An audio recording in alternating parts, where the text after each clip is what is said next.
Good evening, ladies and gentlemen, and welcome to ACTV Sports. We are bringing you live basketball action tonight here on ACTV. We are having the Anderson County Mavericks hosting the Clinton Dragons.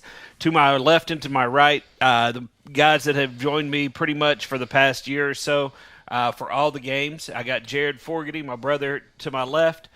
Got Dallas Cole over here to the right. My name is Lee Fogarty. Thank you all so much for watching tonight. And, guys, we didn't get to have it during football season, but we've got the big matchup tonight. Anderson County Clinton. We got the girls game coming up first. Both teams are sitting at 500 right now with rebuilding rosters, 2-2 for the Dragons, 1-1 for the Lady Mavericks, according to Max Preps and Coach T, the places we were able to look it up. What are your all's thoughts about the game coming into tonight? Jared? Well, first of all, I want to say what a fashion sense by our colleague here in the studio. Dallas, who dresses you? I dress myself. So, that's pretty obvious. Yeah. All right, go ahead. Hey, I think tonight's game between the girls is going to be a good one. I look to see a much improved Anderson County squad from last year. They've got some more experience under their belt. I think they're going to be led tonight by Kaylee Alvis. I think she's going to lead the way She's a senior and for she's Anderson been there County. for a while. Absolutely. Yep. And then across the court for Clinton, you got Burton, man. She, thinking of her last outing, what'd you say, Dallas? She had 54 points, 14 rebounds. Yep. She is we've seen this coming from her for a couple of years now. I mean, we've been doing this for a while. We've seen her as a freshman starting and getting a lot of playing time. And then last year and now this year, she's really put it all together, and she's really becoming that star. Well, a senior leader that we expected her to be. Absolutely. Yeah. Dallas, your thoughts on the game coming up tonight? Yeah, I'm with Jared. I feel like the game will be a good one. I mean, like you said, both teams look like they've improved a lot, and I mean, it's going to be a good game. I think a big tell early on is if Burton is firing on all cylinders early, if she's hitting it from beyond the arc, I think it's going to be real tough for the Anderson County girls to be able to handle that. So they're going to have to play some tight defense on her tonight. And again, it gets down to the defense. I mean, and that's, what type of defense is Anderson County going to put on her? Are they going to double her every time she gets the ball? Are they going to work more of a zone type and just, slide an extra person over there? I would expect them. One-on-one, I don't know if Anderson County has anybody that can stay with her with the athleticism. I think speed-wise, speed-wise, she's a senior, experienced senior against an athletic underclassman is and that completely different, because then you're going to get an athletic underclassman into foul trouble real quick. Right, and then you've also she's got a good release, like a quick release, and she can get it out of her hand. So, we really look forward to seeing this game tonight. I do expect the girls' game to be very close. If Anderson County's defense can keep Burton in check, if she goes off for 50, it's going to be tough. It's going to be a long night for the Lady Mavericks. Lady Mavericks are coached by Nikki is it Anasicki still coaching? I didn't know if she was there. I'm sorry. Mitch is coaching them. So Mitch is there for the first year. We'll see what kind of defense that he draws up for them for tonight. And then for the Lady Dragons, Alicia Phillips, she's still coaching. Yeah. She was a teacher of the year last year, along with the head ball coach for the Lady Dragons. So it's going to be a very interesting game for tonight. Well, yeah, I mean, it's good to be back with everybody. We haven't had this is our first basketball game of the year, so we're still it's still early in the season. I know traditionally, they're waiting on players to get back from other sports. Yeah, sports and kind of get into the swing of things and whatnot, but they did start the state football championship games. They started this afternoon. And then somebody close to here is playing at 7 o'clock tonight. Powell. So Powell will take on Page in football tonight for a state championship. So I'm pulling for Powell on that one. We've got. Well, yeah. I mean, if you follow Clinton's social media, he sent out a shout out to Powell this week and told him that Clinton Dragon Nation or whatever they call themselves, we're going to be pulling for him tonight. And it's always good to bring state championships back to our community. And I think we've just got Alcoa and Powell down there from the greater Knoxville, Anderson County area. this year, but traditionally we have 4 or 5 teams down there. Yeah. Yeah, there's been a lot of upcoming new talent for those teams, so it's good to get a little new experience for everybody. And then we do have coming up tomorrow. It's going to be the SEC championship game. We've got the Alabama, whatever they are. I can't stand them, and the Georgia Bulldogs. Georgia has looked pretty much unbeatable this year. It's like an elephant that says "Roll Tide." Yeah, I don't understand it either. They have an elephant as a mascot, but they prefer to yell about soap. Yeah, for laundry detergents or something. I don't understand. So as a college football fan, I hope that Georgia just whoops them tomorrow, and then Georgia loses a national championship game. As an SEC fan, that's what I hope happens. But who's left? I mean, after Ohio State lost, and after Alabama almost should have lost to Auburn. So they, Cincinnati, really, Michigan. I think a lot of people feel like that this is their year to get in a non-power right. 5 Well, get in. I think there's a good chance that they do get in the 4. I'm not saying they're winning a national championship. I'm saying they might get in the playoff. With Michigan State, State's out. Michigan. With Michigan having an 11-1 record, there's a strong chance that they get in. If Alabama loses, they're not in the. And then right now they're saying Oklahoma State might sneak in. Well, I think Michigan, strength of schedule wise, is better than Oklahoma Michigan State. has to play Iowa, I believe, in their championship game. Yeah. So there could still be a whole lot more chaos go on before they announce. But and then you've got 4. Notre Dame hanging out there that just lost their coach to LSU. That has a great, So I expect to see maybe some. I expect to maybe see some mayhem there because if you look at the rules, there is a caveat. It's the last thing on there where they can take into account players that might be absent, coaching changes, and things like that. Personally, I hate that. I think it's crazy. I think the coach did not play a single down out there. Those players did. Well, think about it though. If you take Alabama off, away from the Crimson Tide, are they going to be as good as what they have been? If we take Alabama away from the Crimson Tide, or if you take Nick Saban away from Alabama, are they going to be where they've been the past 12 years? I'm not saying so. Game time decision. I think that they've got some experienced coaches on their staff for one game. Yeah, I think they'll be as good. They had Butch Jones as an analyst. Come on, an analyst. He was not an on-field. He was not an on-field coach. What I'm saying is, I wish he was for a single game or for even a couple of games through the playoffs. I don't think it should make a difference. So as we get ready, it looks like they've cleared the court. We're going to get ready for the presentation of colors, and just to kind of put a bow on the college football talk, I'm just glad that there's a crazy coaching carousel going on, and we can sit back and watch and not be invested in it. Yeah. Tennessee's not involved this time, so that's always a good thing. And we get to laugh at other fan bases instead of being laughed at. Like Billy Napier being hired by Florida, and their fan base is not too happy about that. The Raging Cajun Gators. Yeah, man.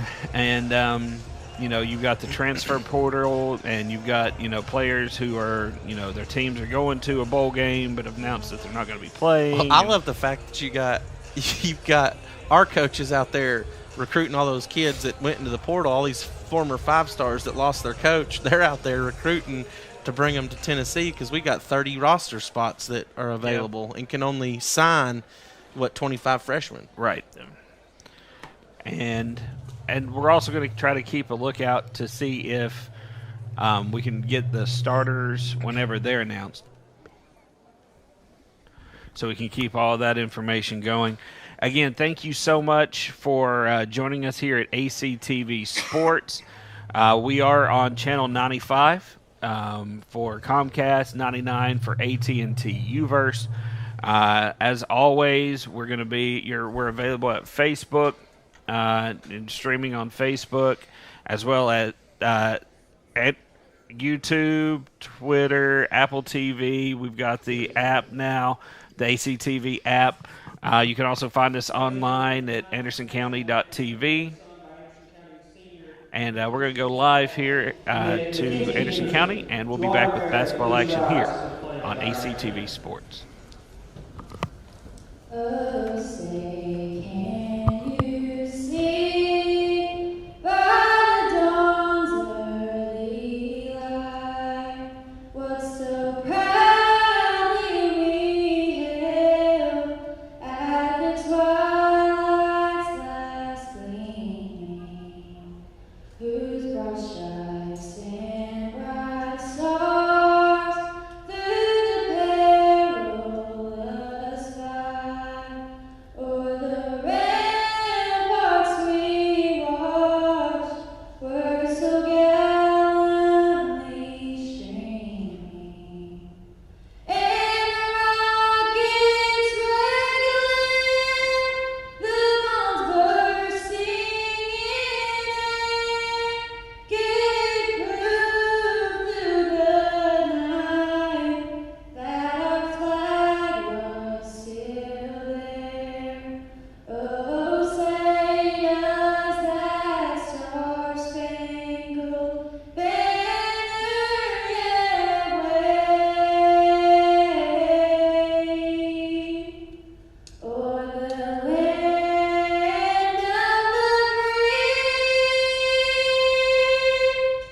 and the home of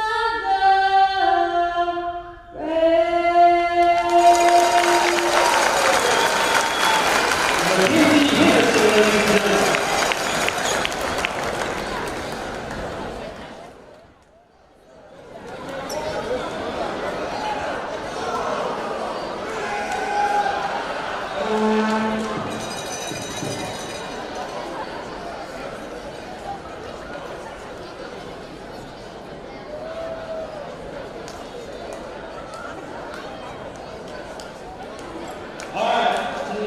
We're not starting out first for the visiting Lady Dragons of Clinton. Number 1, Sarah Burton. Number 4, Bailey Burrows. Number 10, Belle Starnes. Number 20, Sydney Harrell. And number 24, Addison Del Carmen.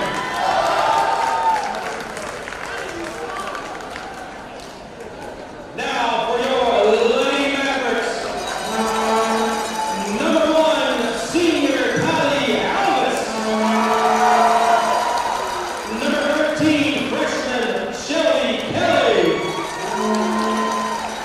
Number 14, junior Lydia Meldrum. Number 21, sophomore Emily Mustard. And number 30, sophomore Jalen Bullock. Head coached by Mitch Tuckles, assisted by Emily Bullock and Ryan Marshall. And welcome back, everyone. As we see them getting ready for the tip, we do have the starting lineup. Dallas, go ahead and give me that starting lineup for the Dragons, just in case you weren't able to make it out whenever they were announcing in the stadium. So tonight, starting for the Lady Dragons, we have Sarah Burton, Bailey Burrows, Bella Starnes, Sydney Harrell, and Addison Del Carmen. And Anderson County controls the tip as they bring the ball up. Starting for the Lady Mavericks, we've got Kylie Alvis, and the pass goes inside, and it's going to be touched by Clinton. It hit her in the hand. She didn't control it. You got number 13, Shelby Kelly, number 14, Lydia Meldrum, number 21, Emily Mustard, and number 30, who's going to be running point, Jalen Bullock. I think Mustard's the one that just scored there, Lee. Mustard got a bucket. Well, these long hair, the long hair is blocking the numbers. It makes it hard to read. Give them all buzz cuts. Let's not do that. No? Okay. All right, there's a foul on somebody from Anderson County. Let's see who calls it on. Looks like 14. number 14, Lydia Meldrum. That's her first foul. Team's first of the half. That's probably another foul on 14. Nope, just out of bounds. No, he called a foul. Is that 14 or 13? 14. That's two quick ones on Lydia. She's going to step to the line to shoot two. I guess two. Does she shoot? There's one.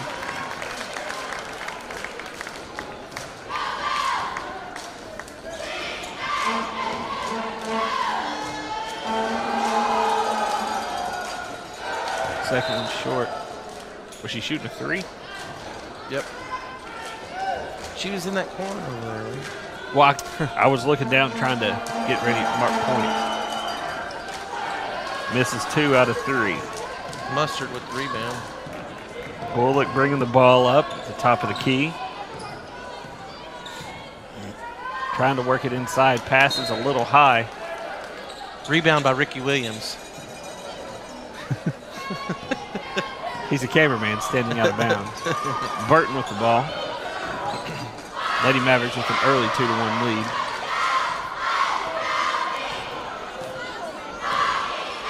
Burton getting the call from the sideline. Nice play inside, not able to finish. And there she does put it up and in.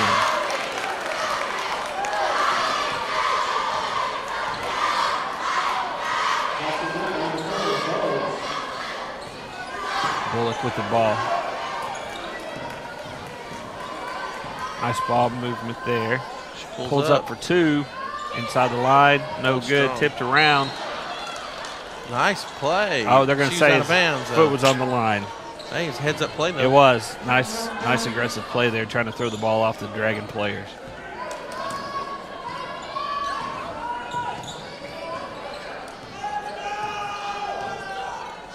Dallas Cole with some more great insight. Yeah.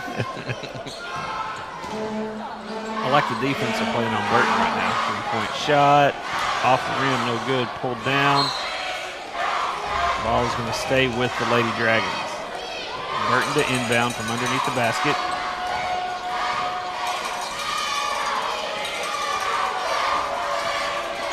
Gets the ball over. 24.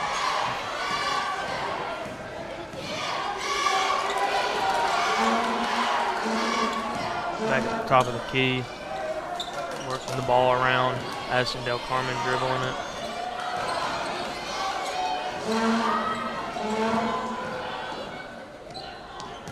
Let's see here. Puts it up. Block. Jump ball. Oh, nope, called foul. Is Gonna that be a on foul. 13? Looks like it's going to be on number 4, I think. Number 4. Yeah. Okay. Bailey. I got to know the names here. Bailey. Bailey Burrow. So Belle Starnes is guarding right now. Nice defensive play there by the Dragons. They're pushing it up the court. Puts it up, no good. Rebound slapped around, poked, and controlled by Meldrum. She gets bumped, no call. Watch her toes. She stepped out. Nope. Oh, they called a foul. I don't know who it is. We don't have a shot of the referee, so not sure who that foul's on. There were a couple girls around her, so.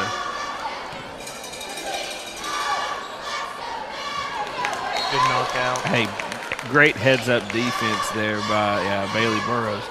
She saw that pass coming inside and knocked it out of bounds. Bullock trying to inbound. Shots strong. up off back iron. And here come the Lady Dragons pushing it up the ball. Burton pushing it up the court. Bullock did a good job staying in front of her. Clinton picks up the mess and knocks it in. Yeah, nice rebound. Is that Burrows again? Yeah. That's 4 points. 4 of the 5 points for the Dragons have come from Burrows. Yeah. Making the hustle play, getting the rebounds, and just putting it back up. Alvis with the ball. Gets it inside. Nice layup. And that was number 21, Emily Mustard. She's got all 4 for the Lady Mavericks. She's definitely got some height advantage on these girls, doesn't she? Yeah, she's a 5'10 sophomore, so.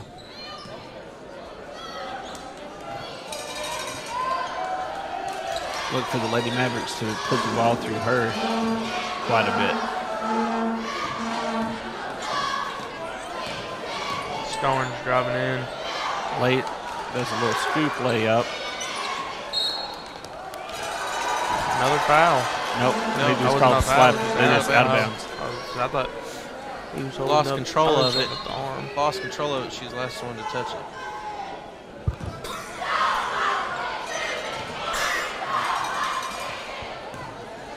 Inbounds the ball. Bullock bringing it up. Gets it back over to Meldrum. Back to Bullock. Cross court. Alvis takes it with the layup. Not able to finish. And Dragons with the ball, pushing it up the court. Burton puts it down. She goes to the glass. Tried to get the foul. Alvis tried to get the foul called there. Now there is going to be a foul call. Oh, no, he's jump calling a jump ball. Possession error with the Lady Dragons.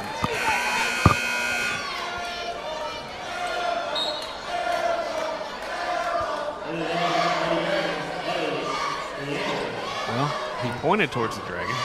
Oh, because of the arrow. Oh, no. Never mind. That's how they have the arrow switch.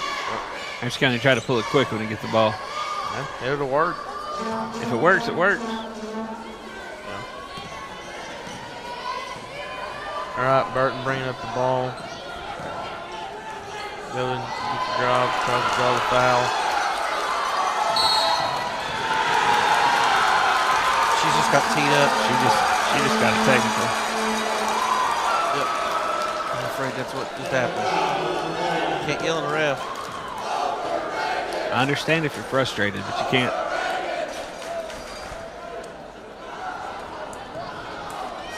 So Orange County's going to be shooting a free throw. They got, is that Alvis? Yeah. Nope, 21. Mustard again. That's Orange County ties it up at 5. She's shooting 2. Oh, yeah?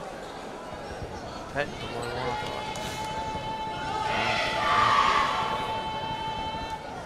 Knocks down both of them. So far tonight, it's been Emily Mustard versus Bailey Burrows. Yeah. Good matchup. Just sit the other girls down. You know, One, full court. We came in talking about Alvis and Burton, and now we've got, you know, a freshman and a sophomore for the teams that have kind of dominated the game so far. Oh, three-point Nice shot. switch. Knocks it down again for Mustard.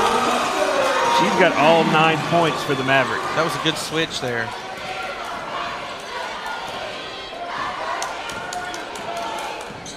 Number 11's checked in for the Dragons. They're going to call a foul on the floor there.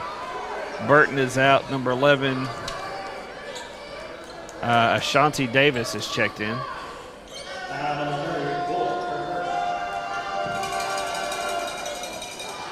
So I think that last one was on 30. Okay. For Anderson Boone. Jalen Bullock. Yeah.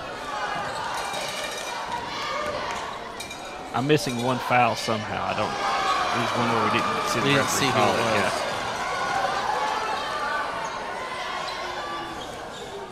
And a nice play there. It looks like that was number 14, Meldrum with the bucket. I guess you wasn't gonna let Emily have all the fun.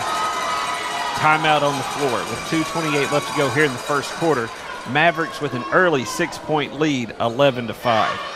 Yeah, Coach wanted to stop the bleeding there a little bit and took a timeout. No, it actually looks like Anderson County called the timeout. There was a 30-second timeout. I saw Mitch. You can't call a timeout if you don't have possession. Oh, well, I saw Mitch doing that. I guess he was asking. Yeah. So it is going to be a 30-second timeout. But, man, this is not what we were expecting out of this game tonight. Bullock has played tight up on Burton and frustrated her to the point where she got a technical called on her. Now, granted, there's probably a few that they could have called fouls on that weren't there. But it was good defense by Bullock, just keeping, staying in front of her and, just frustrating her to the point where, she did get the technical. Well, I think that she was wanting that body call. They're going to play her tight, and she's going to be frustrated because of that. So Burton did sit down on the bench for just a minute or so, and now she's back in the game. Let's see if this lights a fire under her. Sometimes you just don't want to make those players mad that can go off and drop 50 on you. All they need is that little spark. Yeah. It does help. It does help. I mean,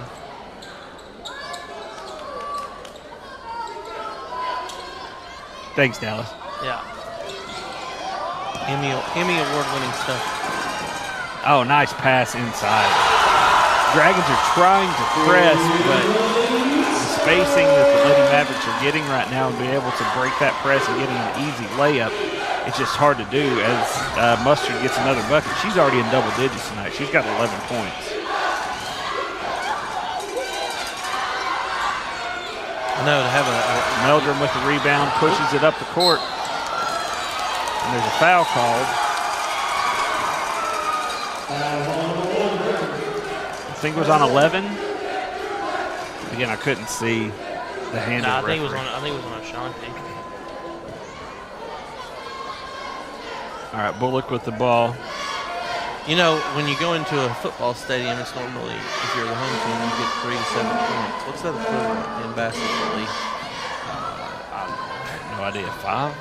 I think it's 3 points automatically for a home team in football. I'm not sure. Oh, 3-point shot again there by Mustard.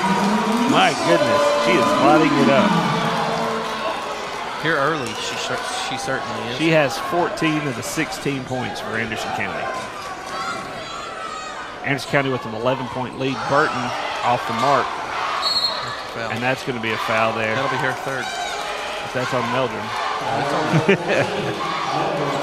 If that's on Meldrum. Oh, it's on Meldrum.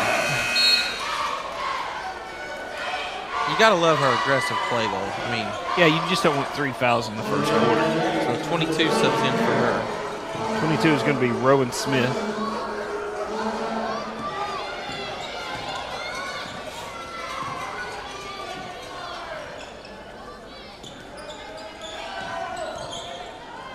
Once again, good defense by the Lady Mavericks. Good shot. Nice shot there. I think it's just going to be a 2-point shot. Ellie Lindsay. Bullock with the ball now. Again, Dragons are trying to get that trap, but when they do that, they're leaving that back row exposed, and that is giving a lot of easy layups for Mustard, which is what's helped Anderson County really pull away and grab this big lead. Bullock in the corner, So Clinton's sets still up. trying to play man defense. I thought they might switch it up to like a zone with the way Mustard's been playing. Oh, called travel. It must have been before she passed the ball.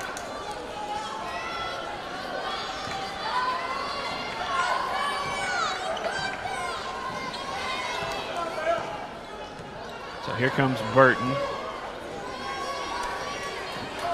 They got screens set up on either side, whichever way she wants to go. Just pick a side.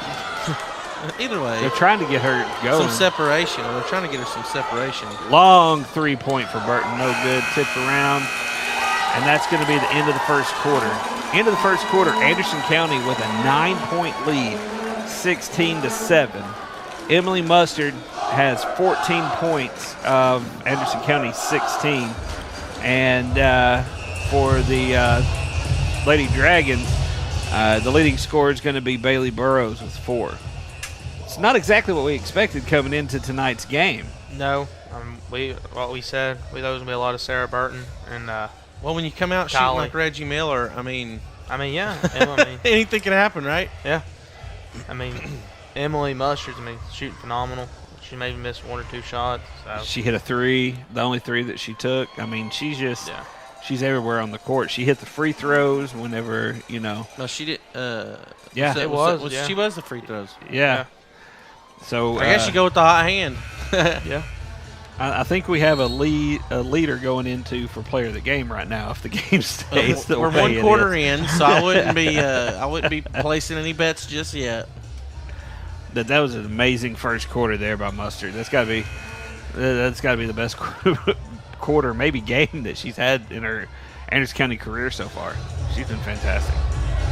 Yeah, I mean, they already got 16 points, and traditionally, girls basketball games in high school are fairly low scoring, but I've seen it trending in the last couple of years upward.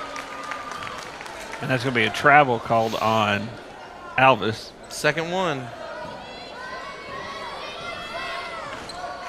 I think that's the second one on her. Possibly. Like a minute.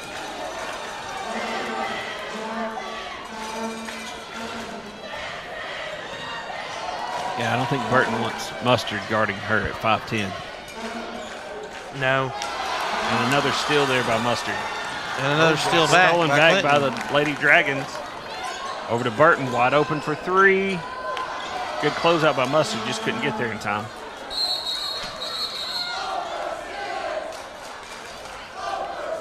So call it timeout by Anderson County. You know, when you get the rebound down there in the end, you don't want to immediately give it to the shortest person on the court before the defense has a chance to get back, or they get surrounded pretty easily. I don't know. She's pretty tough. Oh no, there's no doubt she's tough. Luckily, she's tough like her mom. So. That's a little hateful. Yeah. Brad. You can email him at. Just call me. Yeah. You should have my number. Yeah. Hatman3 on Twitter. Yeah. All right, trying to get the ball in. Oh, And throw it throws it away. They missed Lydia Meldrum being in there with those 3 fouls. As a junior, she's one of the few upperclassmen that they have on this team other than Alvis. Good pass by Burton. Bro goes in, draws the foul. Not able to complete it for the 3-point play, but she'll go to the line to shoot 2.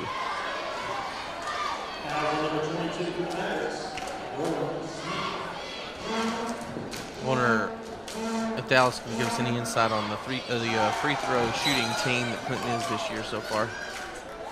I can tell you what I've seen I'm so not going to far. lie. I've not been to many Clinton basketball games this year. I normally have class when they play, so not been to many, so I don't have a lot of insight tips. Well, I can tell you I think they are 1 for 5 so far from free throws tonight. Well, yeah, from what we've seen, yeah. And doing quick math, that's around 20%.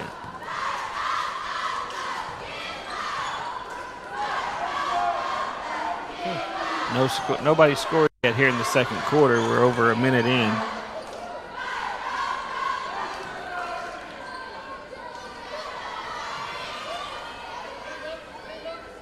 Nice ball movement up top by the Lady Mavericks. They're trying to get something inside, but just haven't had anything moving too much yet. There goes Alvis inside. She puts it up. No good. Good shot. Shouldn't fall. So Burton in 4 games has played 124 minutes and scored 153 points. And our TV glitch, I'm not exactly sure what happened, but it looks like the ball went out of bounds. It's going to be Lady Maverick basketball. I'd say that's pretty good, Jared, wouldn't you? Well over a point per minute. Point per minute? Yeah, I'd take that. These are according to Max Preps. Right.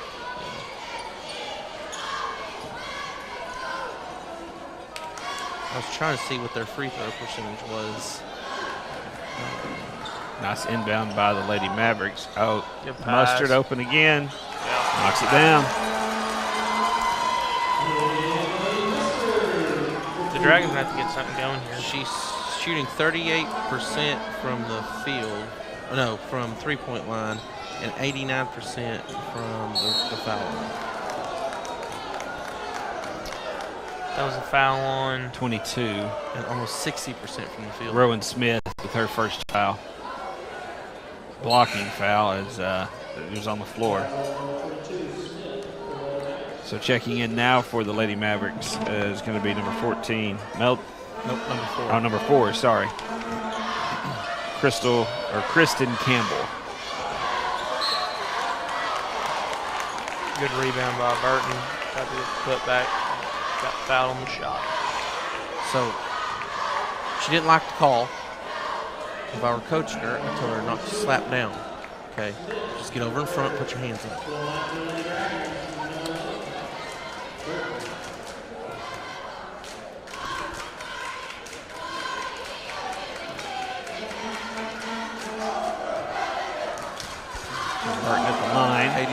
from the line. Knocks down the first one. First Maybe this points is of the what night. she needs. Maybe that's what she needs to get going. You know, a lot of times when you have these shooters, if they're having a rough night, they need a layup or some free throws or something just to, you know, maybe get through that mental block of seeing the ball fall through the hoop. So she knocks down both of those. 18-9, 9-point lead for the Lady Mavericks right now. Burton just got both of the free throws.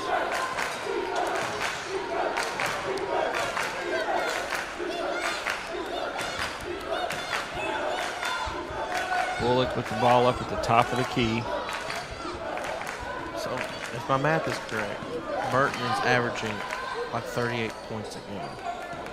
I mean, they're only through 4 games. Four I know, games and she I had a know, 50, but still. 50-pointer. That's a lot. And another foul called on Anderson County. Number 1. Alvis. Yeah, Alvis has had a quiet first half as well. You know, as a senior leader, you expect to hear more from her tonight, and she's kind of had a quiet first half. Oh. So, wow. Just in our ear, it looks like currently Burton is leading the nation through her 4 games leading the nation in points per game. Anderson County's defense has really stepped up to only hold it to 2 points so far tonight. Anderson County Both coming from the line. Right. Both coming from the free throw line. And Clinton is in the bonus now, and they'll be shooting 1 and 1 for right now, and then eventually it'll be 2 shots for the rest of the half. So bonus goes to the Dragons. Now it's a 7-point lead for the Mavericks. She walked. Yep. She's just not planting her feet. She's trying to move before she puts the ball down. Well, she's not catching it and stopping. It's a yeah, that's what I'm saying. it's a freshman mistake. I mean, it's going to happen.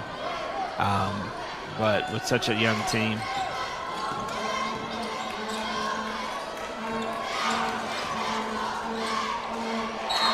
nice steal there. Jump ball called. Good defense. Possession arrow is going to be with the Dragons. Anderson County got it at quarter, so it's the first jump since the quarter. So the ball's going to be with the Dragons. Into number 20, back to Burton. She's wide open. I bet she can shoot that. She probably should have. Number 20 is off the mark. Number 4 gets the rebound, Burrows again. Ball back to Burton. She goes up for a layup, and they're going to call another foul. That one's on 21. Yep, that's going to be her first.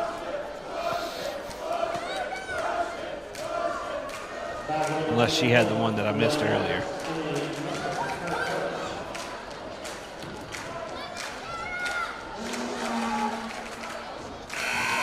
Knocks down number 2. Yeah, they keep up with this fouling and number turning 1. over. Clinton's going to get right back in this. They've already cut this, what was it at one point, like an 11-point lead? I mean, it's down to 6. Now 5. Yeah. Down to 2 possessions. Right. Clinton's playing the press, trying to get the ball back. Got to get it across half court. He took a timeout. Yeah. It's a full. How many timeouts they get? They think get it's 3.5. No, they get 6 total. 3:30 seconds. And if you have, you can carry one. Let's see here. You can carry one over to the second half. I believe that's right. I haven't looked at the timeout rules in like a really long time. I would say I have no idea. So, Lady Dragons have come back for a nice little run here. Cut this lead for Anderson County down to 5 points. Burton's on the board now. She's hit 4 free throws. Anderson County has still held her to without a field goal so far tonight. So, it's just been one of those weird nights where she can't get anything going. I mean, Bullock has played really tight defense on her pretty much the whole game she's been in there and frustrated her. not letting her get the space she's used to. And a couple fouls on layup attempts, and she's been able to knock down the free throws. So we know, it's there. She just hasn't had an opportunity to do much with it right now. Hey, if anybody is looking for ideas for Coach Couples for Christmas, he needs an eraser for his board. He was just using his hand. And there's the high pass right there, turnover. Attempt goes to Flatford, just a bit high. Now they've moved Burton off the ball, which is probably a good thing to try to get her, try to get her the ball in some space. But Bullock is staying right up on her. 4 minutes left to go here in the second quarter.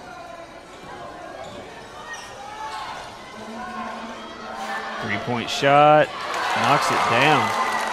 Sixth, is it a two? It was 20. Number 20.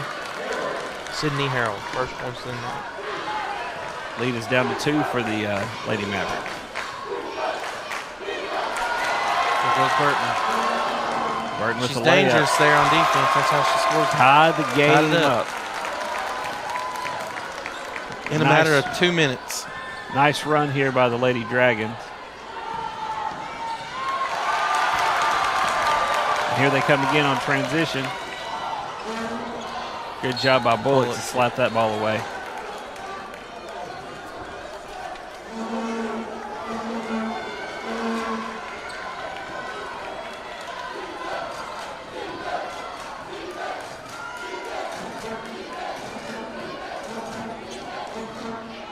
Burton with the floater, no good. Rebound.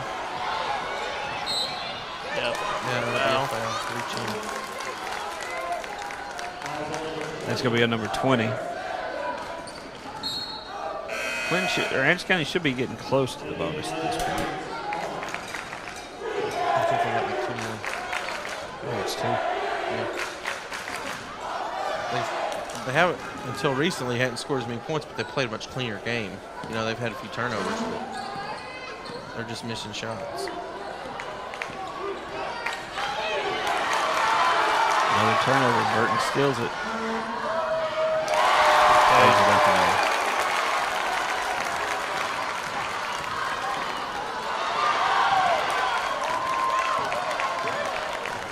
Dragons with another turnover.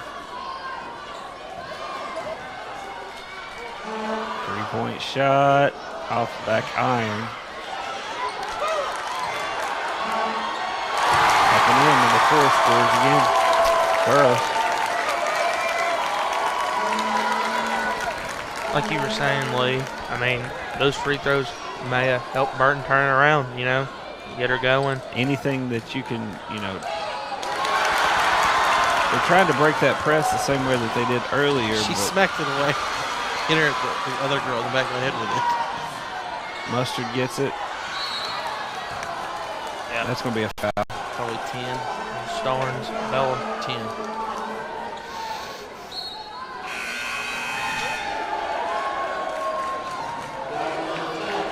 Dragons with a 4-point lead. 2 minutes to go. Right at 2 minutes to go here in the first half. Been quite a bit of scoring here early. She's going to get fouled. She'll go to the line. Oh, on the floor. I thought it was going to be a walk. Well, she only walked because she got hit from behind. According to the referee, that's what he was saying. What did I do? You hit him. Nice inbound.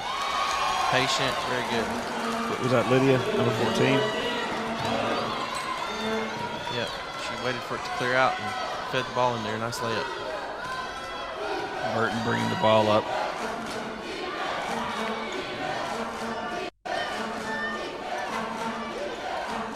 We had a good interview with Sarah Burton last year at Clinton, and I asked her if she got her athletic ability from her mom or her dad. She said neither. She got it from her grandmother. Yeah. Every time I see Scott Burton, I don't let him live that down. Yeah, I think Scott probably agree with her. Yeah, probably so.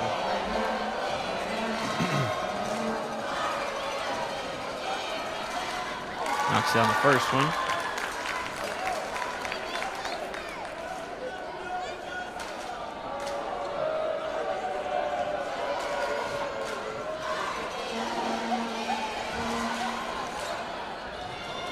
Strong on the second one.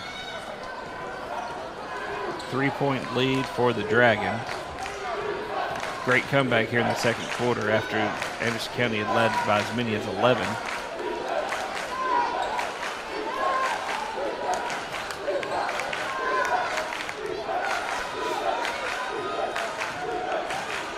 Bullock with the ball.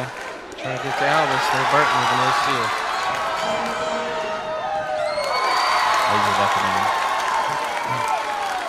That's where she's so dangerous. She's just so quick down the court on those transition plays. That's exactly what you were talking about earlier, Lee. She gets the foul at technical, and she sat down for a few minutes. But Knocks down the she three. came back in. Now She's kind of been on fire. Now the Dragons are up by 8.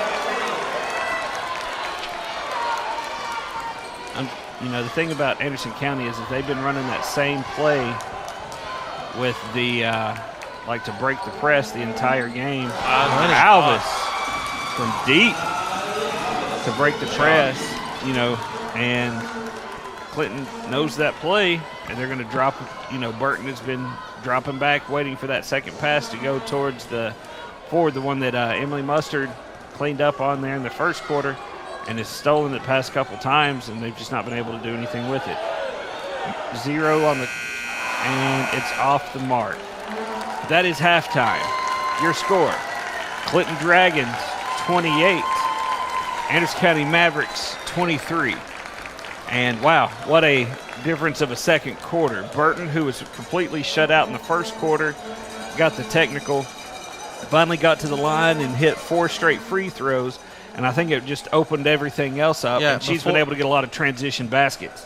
And she got all of her points basically in the second quarter. Yeah, right? it was all in the second quarter. How many points did she end up with the She first half? ended up with 10 points, 2 rebounds, 1 assist, and 4 steals. So those 4 steals, and that's what, on the transition baskets, that's where she ended up getting a majority of her, pretty much all of her points. She hasn't hit anything from the outside tonight, but the transition points with the layups have been fantastic. They say defense produces offense. When your defense is that good and you can smack that ball away and take it the other direction with nobody to stop you, you're going to come up with some points. Anderson County broke the press the same way during the first quarter that they tried to keep doing it in the second quarter. They would switch it up. Right. They would, they would push it up. They would hit the girl over here on the, close side of the court, and then they would look for that next, pass down underneath, and then Burton got used to that and started stealing it. Sure. But right now, we are going to be joined by the athletic director at Anderson County High School, Coach Terry. Thank you so much for joining us. How are you doing tonight? Oh, it's a great night to be here. I hope everybody's here watching this. It's a great night. We're having a lot of fun. Oh, absolutely. It's a great ball game.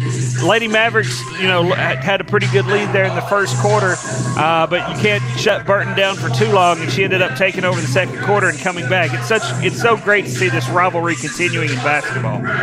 Oh yeah, I've known the Burton girl for a long time, ever since she was little, and she's been shooting basketball in the backyard for as long as I can remember.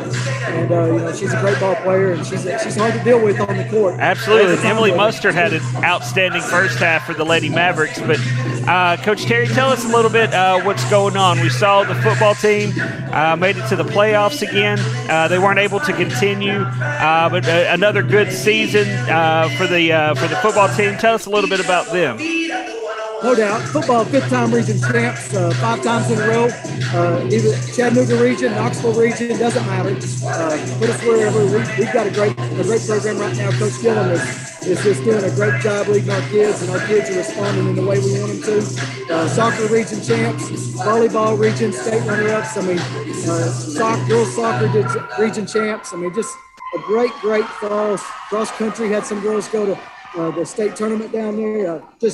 The Fisher girls, phenomenal for them. We just had fall sports were great for us, and we're excited to take that momentum into the winter sports season right there. The fall sports just knocked it out of the park. We're so proud of all those folks. Yeah, wrestling is just now getting underway, Coach. How many years Yeah. is this for the wrestling program? And Man, Matt Sloan, he just continues to do it year in and year out. We've got a great group of kids again. You know, we graduated Stone Cummins, who won the state championship last year. He's in Iowa. We're real proud of him, keeping up with him. He had a good football season up there, getting into wrestling as we speak now. And the wrestling program is continuing to do well. The Buckner kid's going to be a great one. We've got a lot of sophomores and freshmen that are entering that program. It continues to get better and better. That's every year. That's one of our favorite things that we do is whenever we get to do the wrestling, and you know, it's fun. Oh man, I can't wait. It really is. It's one of our favorite things that we get to do. hey, Coach, I got a question. I got a question for you. Sir. You know, I think Coach Gillum's going to be here and coach for a long, long time. But just in case he were to leave and go to another program, I know that ADs have to have a list of coaches that they want to bring here. Is Jamie Chadwell? You want to be on that list? No, I don't want it. I just want to know if Jamie Chadwell's on the top of that list. Is he on the top of your list? He's on the top of everybody's list. I think. He's a soon-to-be millionaire, and it's going to be sooner than later. And we're so proud of him and so excited for him and just cheering for him every year. I went down and visited with him at the game last week, took some kids down there. We spent the weekend down there with him and watched the game, got to tour the facilities, sideline pass, all that stuff. It was just a great weekend with Coach Chadwell and his team and his staff. They always roll the red carpet out for us when we come down there. And they did it again this year. And our kids just have such great memories going to Coastal Carolina and visiting with him and his staff. And they do it year in and year out. They had a pizza eating contest after the game. I don't know if you saw it. Did you win? In the locker room. No, the players still in their uniforms. They got in a pizza eating contest with the hot dog champion of the world, Joey Chestnut. is. Yes, he was there in the locker room after the game. They had a pizza eating contest. Joey, of course, he wins easily. Oh, yeah. But the players, they were eating pizza in their uniforms after the game trying to win this contest. It's how much fun. This guy creates a culture like nobody else. He deserves a shot at a big-time job, and it's not going to be long. It's not going to be long. You know, the success that he's had at Coastal and the program that he's built has just been fantastic. So I thank you so much. I think we've got Wallace getting ready to talk to us for just a little bit. Yeah. So thank you so much for taking some time with us, Coach, and we look forward to talking to you next time, okay? Thank y'all for what you do and putting our kids out on 95 for everybody to see. I know it's a big deal for our parents and folks all over the world that get to watch their nieces and sons and grandsons and nephews get out there and do it. They may be in California or wherever, but they're getting to do it. We thank you for it. And that's why we love doing it, just to do that, to promote the program. So thank you so much, Coach. I really appreciate it tonight. Oh, man. That's great interview there with Coach Terry. So I think what I heard is that Jamie Chadwell's not in the budget. No, I don't think Jamie's in the budget anymore to come and coach at Anderson County High School yet. So right now, yeah, we're up. We've got what's up, boys? Hey, how you doing? We got Coach Derek Wallace. Coach Wallace. Hey, wait a minute. If we weren't live, what was the first thing you were going to say to Lee? Something about the hot dog champion of the world. Oh, evidently Joey Chestnut was at Coastal Carolina whenever they went down there or something. So that's what Terry was talking about. So, Coach, how's everything going? How's this season started out for you all? I know it's not too far into it. Tell us a little bit about your team so far this year. Well, got a lot of new faces this year. Can you guys hear me fine? Yeah, you're good. Yeah. Okay. Connor Martin, who's a 3-year starter for us, signed with Rebecca. He's the core of the team, really. Everybody else wasn't a varsity player last year. So I had 3 returning seniors. One kid went to Webb, one signed with ETSU in baseball, and the other one is graduating early. That all they're all were starters over the last 2 years, and they decided not to come back out and play. So a lot of new faces, a lot of inexperience at times and energy. Youthful energy, which is good sometimes. So it's an exciting year. You don't know what you're going to get from night to night. Played really well on Tuesday, but fell short in the last 2 minutes at Maryville. But, being in the game at Maryville 2 minutes ago, I was really pleased. That was our first loss. And, besides that, I mean, our 3-4 games before that were basically football scrimmages, trying to get Bryce Val and Tate Russell and Jermaine and Zeke and all those guys, the younger guys, Brad Grayson and Dalen, all those guys mixed in and seeing what we got. We're still kind of in the middle of trying to get them all back in the swing of things. We're not like Clinton with 8 seniors and most of them basketball-only guys. So, yeah. So you got to go down to Maryville this week and play. Did you get to visit with a former Maverick? Coach Eldridge? Yeah. 100%. Me and him talk about twice a week still. We were in Oneida together, and somehow Tony Lambert got us both down here way back when. And then he went up there. And then he went up there. And then he left. And but yeah, we visited, and that's why we went over there and played. And they're coming over here the last week of the season, which will be good prep for the district tournament for us. They're one of the best teams in East Tennessee year in and year out, and Coach Eldridge might be the best coach in East Tennessee. So it's good for us to go over there and see where we stand. And we saw we don't know how to finish a game, and we don't know how to deal with certain situations. But we also saw we can compete with Maryville, and hopefully we have a similar, kind of fight in us tonight. And if we do, it'll be fun.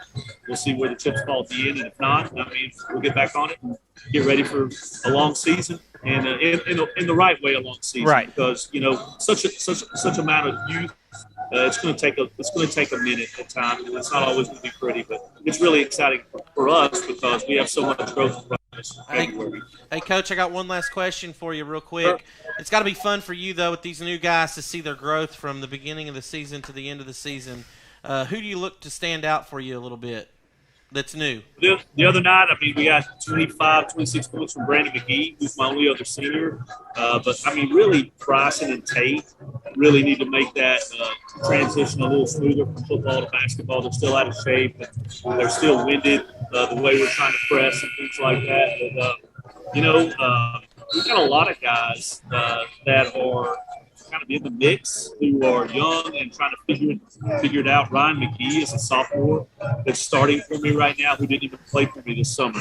He was so far off the radar for me. And then football happens and guys make that growth. And, him and Jacob Dooley and Cole Russell and Carter Nelson, 4 sophomores that are playing for me right now. So it's exciting, and I'm looking forward to it. But I know it's Clinton girls' time, so let's get back. Yeah, we got to get back to the 5 games. Hey, thanks, Coach. Right, I appreciate it. We'll see you later, bud. All right, bye.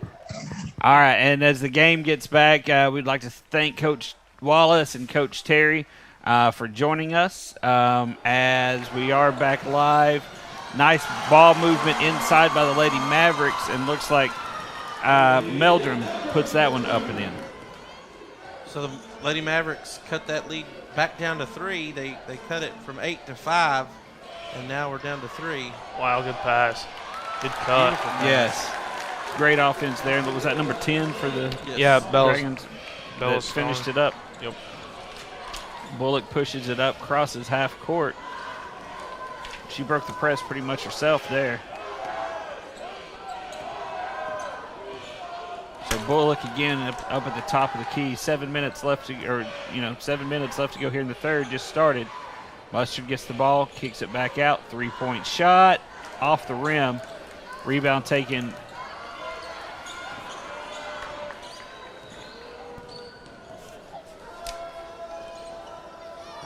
Nice ball movement inside. Another bucket there for the Lady Dragons.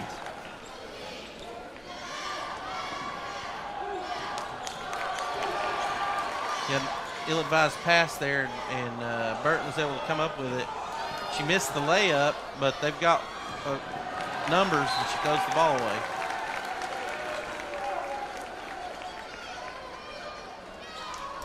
So Dragons to inbound. There's nobody really back there for her to throw the ball to yet. There they go. Burton with the ball. Burton played better in the second quarter when she was really playing off the ball. So let's see what they do now that they have her on the ball right now. Good defense. Nice block shot there. A nice ball movement. Burton knocks down the 3. Yeah, she got some separation there. I think the Lady Mavericks thought that they were going to come up with the ball, and they didn't. And 3-point shot. No good. Andrews County tries to answer, but the ball was just off back on her. So they cut the lead down to, or cut it down to 5. Now it's back up to 10.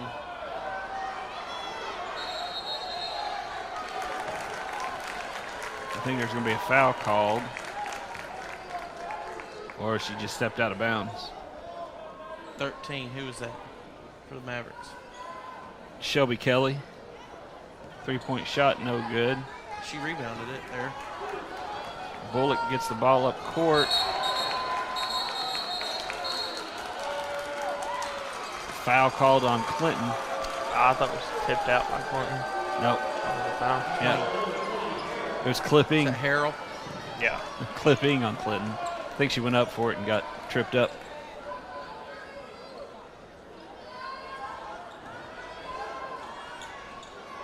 Alvis for 3.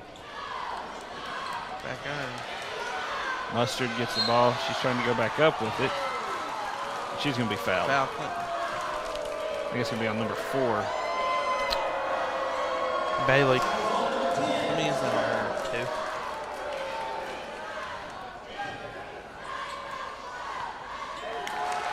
So what, I was in high school, and we had themed nights for the student section I'm glad you were in high school. at one point, many years ago.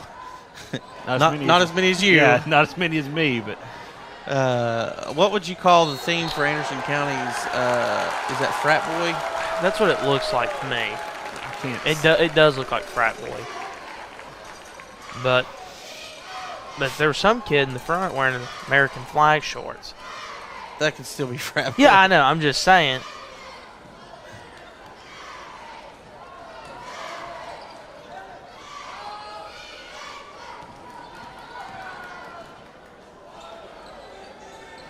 Three-point shot knocks it Alvis. down. Alvis for 3.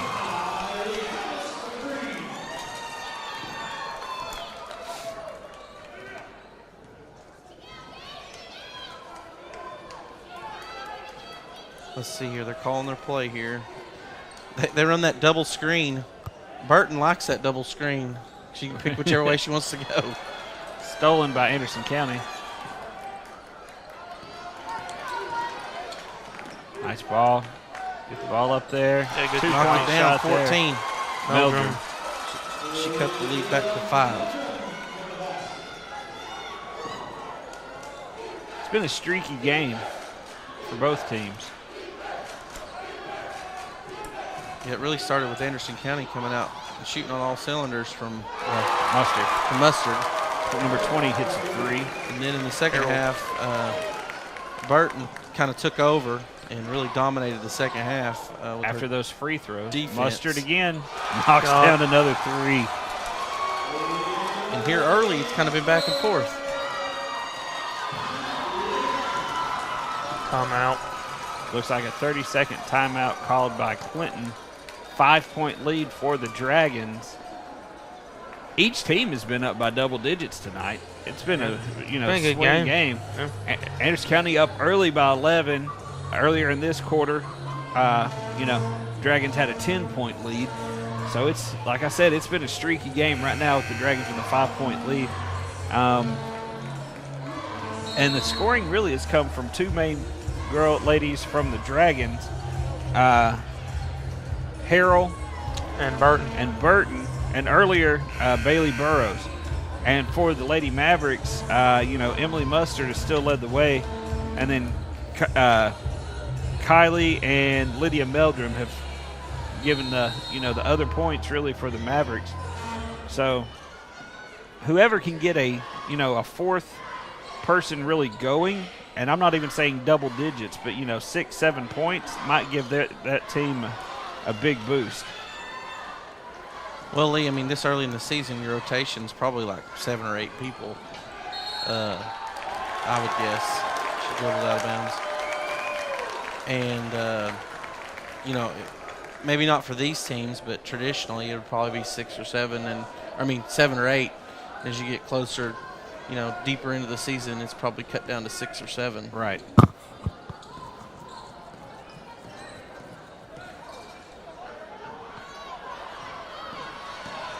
Meldrum with the ball, pushing it up the court. Pulls it back. She's got to get some help.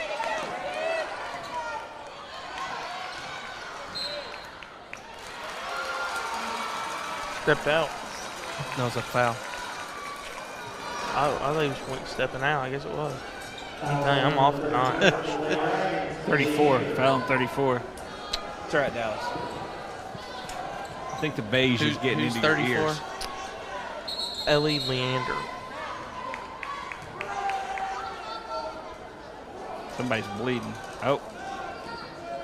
Number 4, she's got to check out. Number 13 checks in for her. Autumn Hill. They got to get something to wipe up some of the bodily fluids off the floor. That's what it is. It is.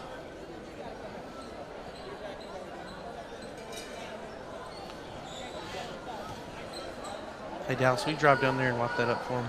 Yeah, I'll head down that way. Dallas, you playing any golf? Yeah, Yeah. playing a lot, really.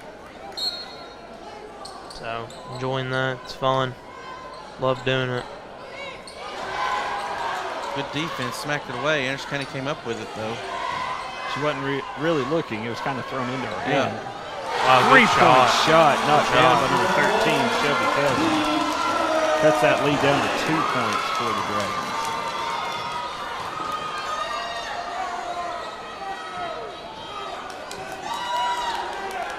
Two and a half minutes left to go here in the third quarter. Tight game. She thought about it. Burton was backing down in the paint. Come back out. Bullock's playing her tight. Nice step back. I'm not sure if it went in or not. Looks like it was long. Sorry, we had a pause on our screen. So Glitch.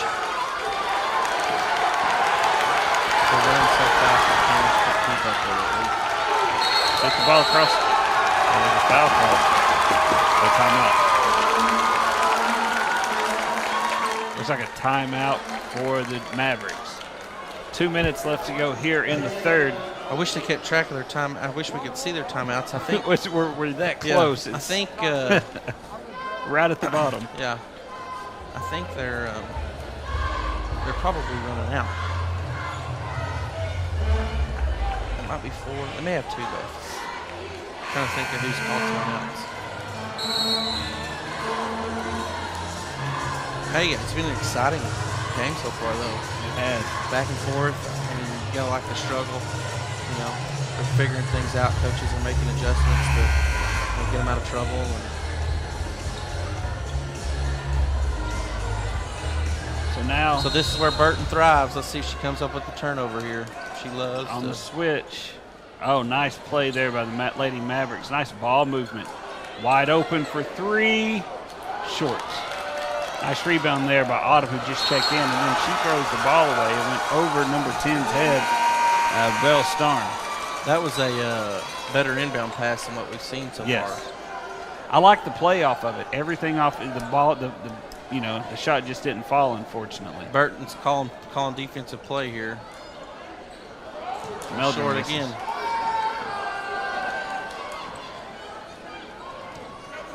Burton's calling for the ball. Drive to the basket. No good. Rebound there by number 4. She puts it back up. No good. Battling underneath. Mavericks come away with it. Bullock pushing it up the court. Foul call. Somebody got a foul call. Cecilia's going to the line. Bullock. Number 11 with the foul. Shanti. She's going to go to the line and shoot 2. This would be Jalen's first points of the game. Knocks down the first one. She's done a great job running point for the Lady Mavericks, and she's been responsible for getting the ball across half court. She just hasn't been able to get buckets yet. Second one is off. Dragons still clinging to a 1-point lead now, 38-37.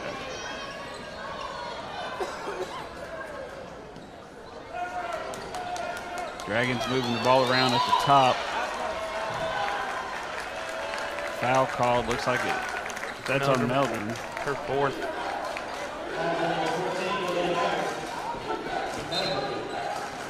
You must have one that's because okay, she is checking out. Okay.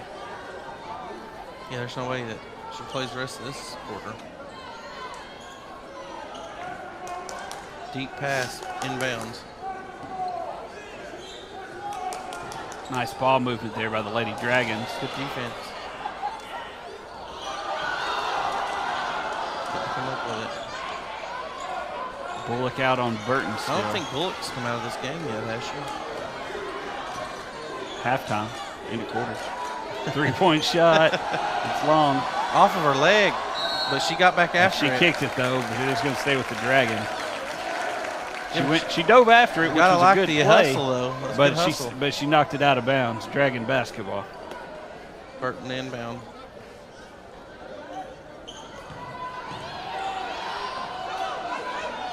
Too much height right there.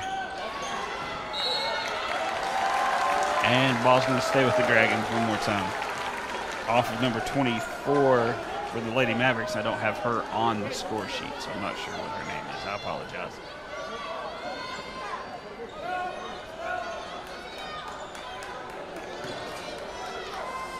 Nice ball movement for the Dragons. Burton with it.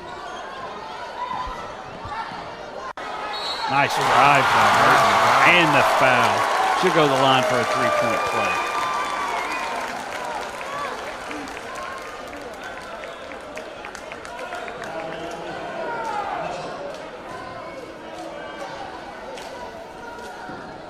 She'll go to the line to shoot the and one. Knocks it down.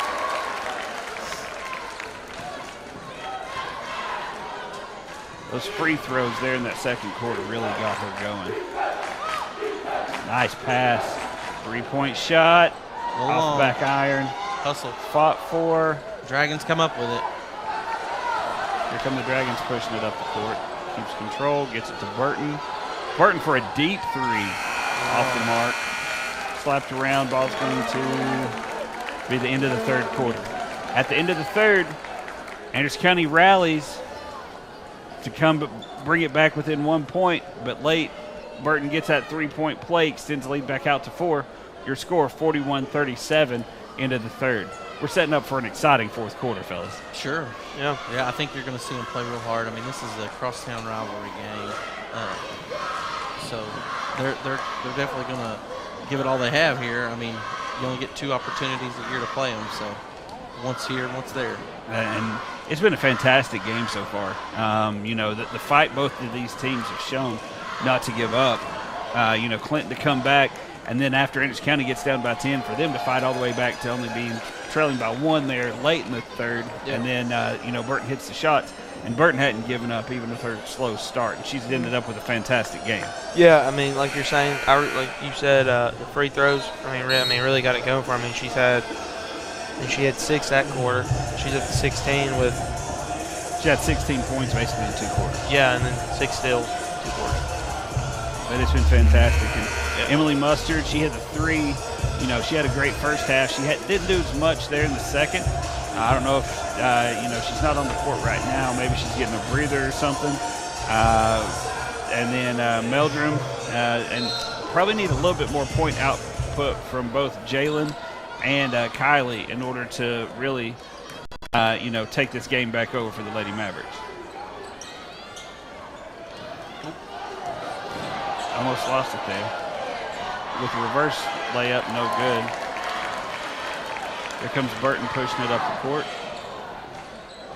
Bullock finally gets back in front of her.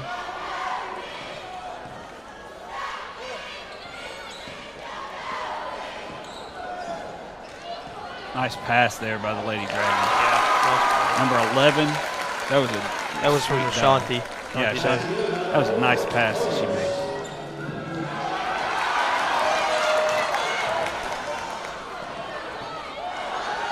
Burton gets the rebound, puts it back up. Clinton has quickly extended this lead back out to 8.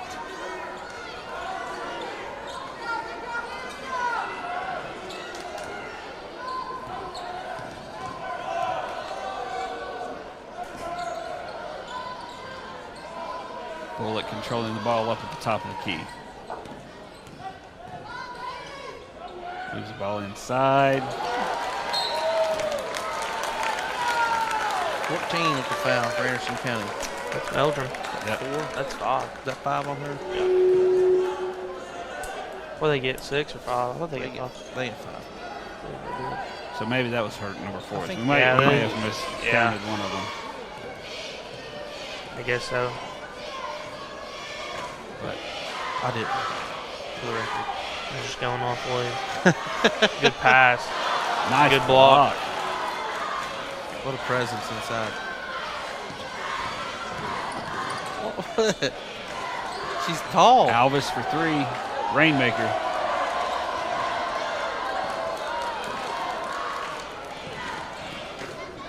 Burton for 3. She traveled. No basket. She is adding on rebounds, though. She's She's probably at a triple-double. at 10. She's at 10 rebounds. She got 10 points. Yep, 10 on the dot. So she's got a double-double. She's got a double-double on the night for Burroughs. Nice.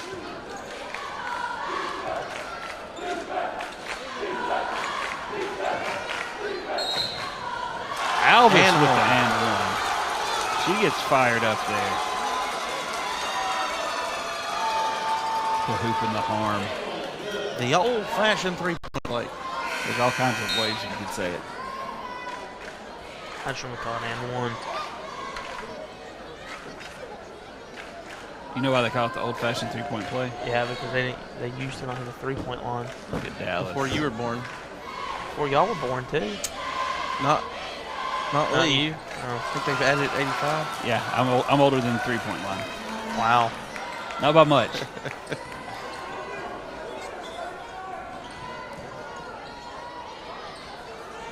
I'm only 2 years younger than the three-point line.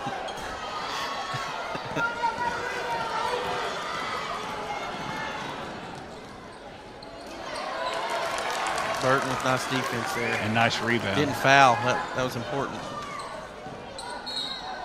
Block. Yep. Down the floor, though. Didn't have her feet planted.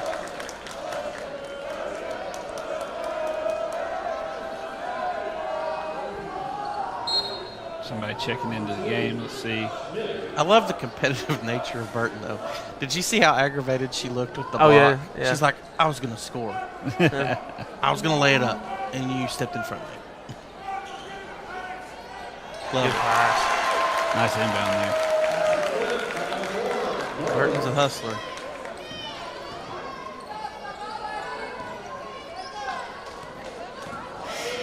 Nice ball movement. Good shot.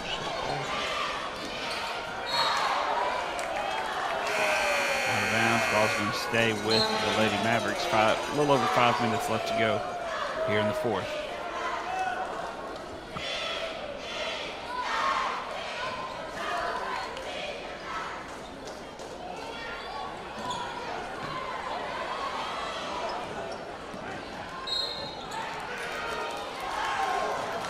Another foul. Looks like they're calling 24. Addison Del Carmen. Again, it's going to be on the floor. Timeout by the Lady Dragon. 7-point lead. It's going to be Maverick basketball. Nobody's in the bonus just yet. They're probably getting pretty close, though. I think it's imperative that the Dragons don't let the Mavericks get in the bonus. You don't want in a close game, you don't want them to be able to have free You don't shots with no time clicking off the clock. Yeah, you don't want to lose one free throw. Coach Phillips in there, giving them some encouragement. I thought she was going to come out of her shoes in the first half. First quarter. Who throws a shoe, honestly? So she played for Clinton when I was in high school. She was a year behind me.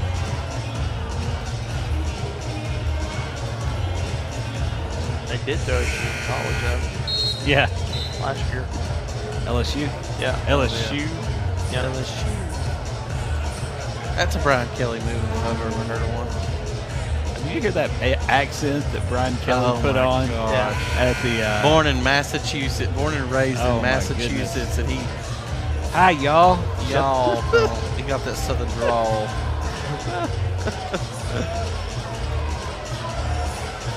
If you don't have it, don't fake it, guys. You know. Just be you. And inbound play is successful. They weren't able to make the basket, but they were able to get the shot that they wanted. Pulls up from the free throw line from the elbow. Nice pass. Looks kind of trapped. Burton comes away with it. You know, in football, you know, a defensive back that seems to find the ball is a ball hawk. Right. Burton is a ball hawk. in She is. basketball. She finds the ball. How many steals is that for her? 7, 8? She gets 7. There's a steal by number 10. Bella Storms.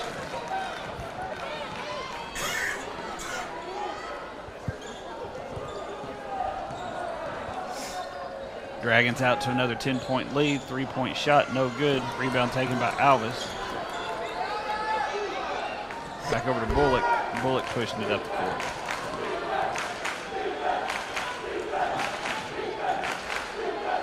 Three-point shot. No good. Rebound controlled by the Lady Mavericks.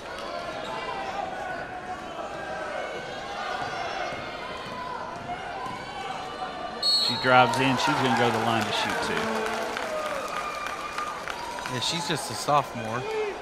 She's gotten a lot of experience last year. She started. I mean, she's about been every running game. points since she got there. Yep.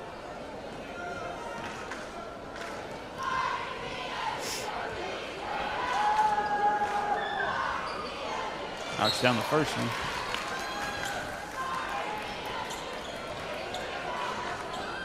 Anderson County is in the bonus now, though. They'll be shooting free throws on every foul from here on out.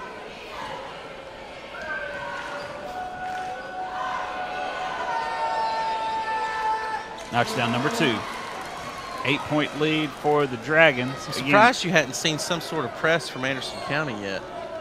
they don't do that much. I know, but you know they're down 8 with 3 minutes to go. I mean, that's only 4 possessions. They'll be all right. Really 3 if you get 3 points. Oh!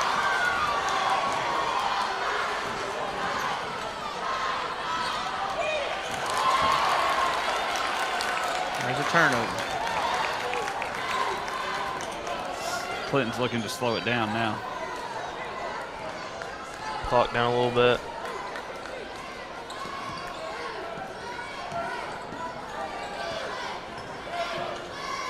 Nice ball movement. That would be a foul. Foul on Alvis.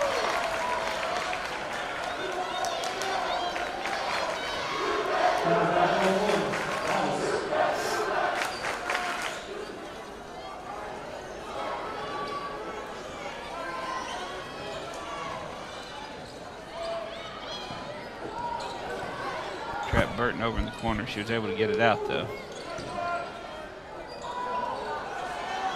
I think she tried to go Kobe on that one. Yeah. With the leaner. That leg out, little fadeaway.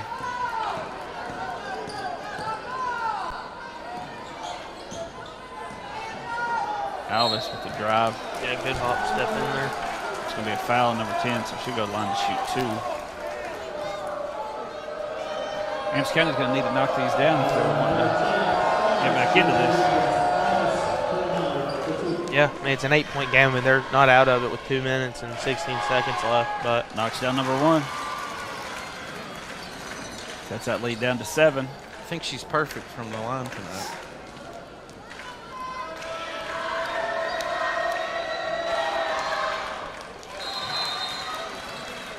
What you think me talking about with Jinxer? Yes. Have you ever that watched- literally jinx anybody? Have you ever watched It didn't sports jinx her? before?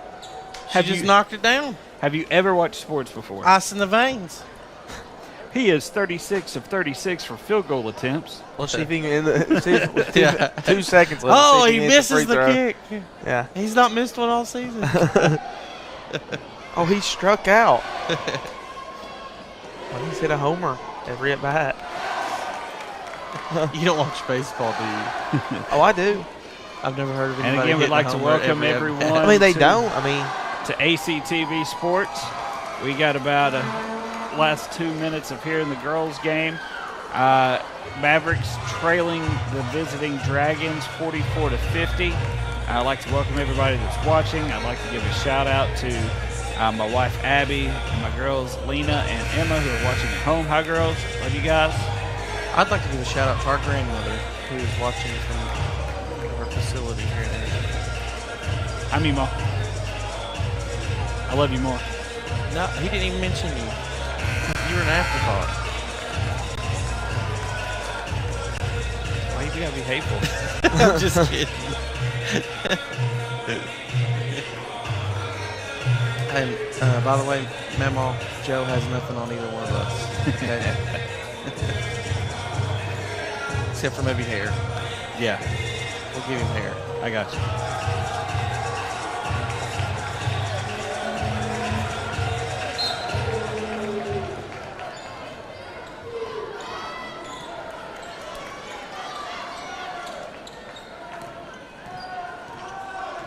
So here come the. Oh, nice steal there by the Mavericks. Takes it up. She'll go to the line to shoot two. I like how she threw it up with the contact. Threw it up. Yeah. Get the foul. Yeah. Smart play.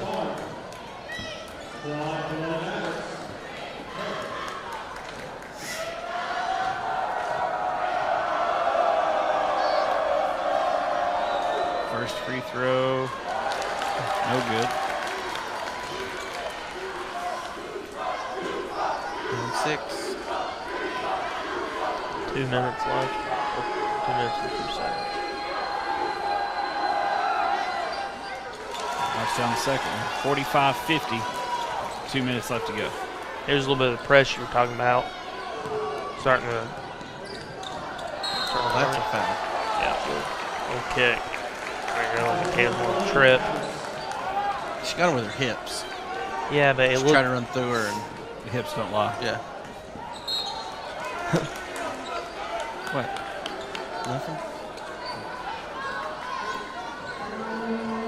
I don't get any type of.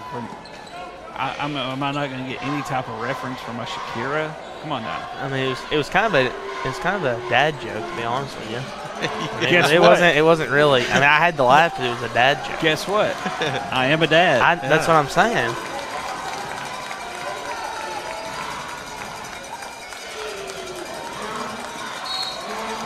Got her with Again. Body. That's 4 on her, I think. And now Clinton's in the bonus. 1-1. I don't know how good a free throw shooter this Dragon is, but this is number 11, Ashanti. Yeah.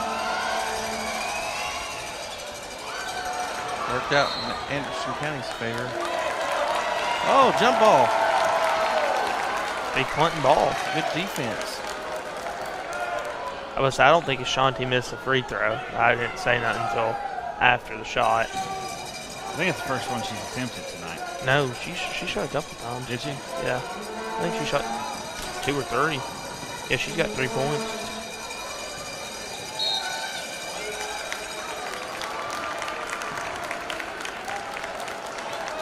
That was a quick foul on that one. On Jalen.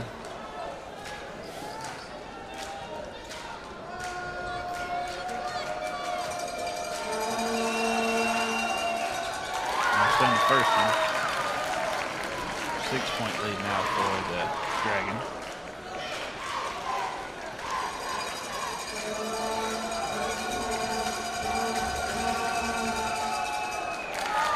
Up on the second one.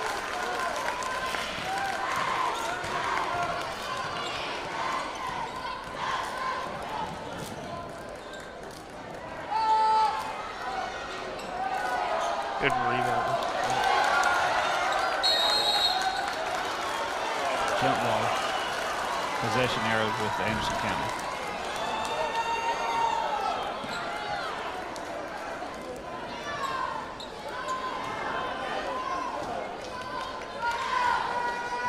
So, inbound the ball.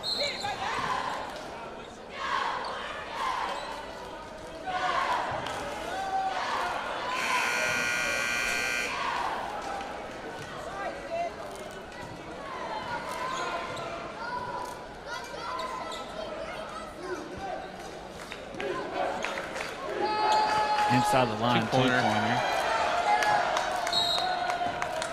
That'll be a foul. If that's on Meldrum, that's it for her, I believe. I don't. Yeah, it was one. Meldrum. I think she's gonna have to come take a seat. Yep.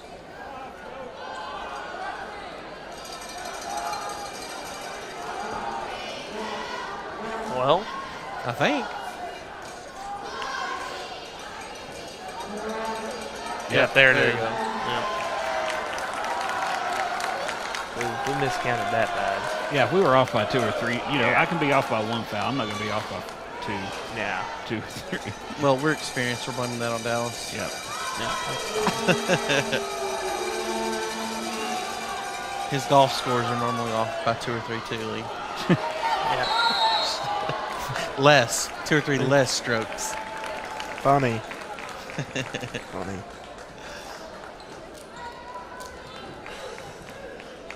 Yeah, I think he learned how to count from his dad. Yeah.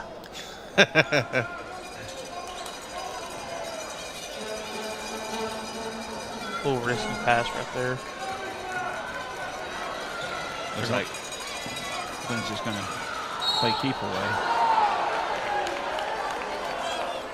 They got to call a foul on it? Yeah, Alvis pushed her to the ground. I would guess that that's a foul. I don't think so. I think she slipped. There's keep a wet it spot clean. on the floor. We'll keep it clean. Now, granted, I don't think she meant to push her to the ground. Yeah. She tried to help her up as soon as Yeah. the foul happened, but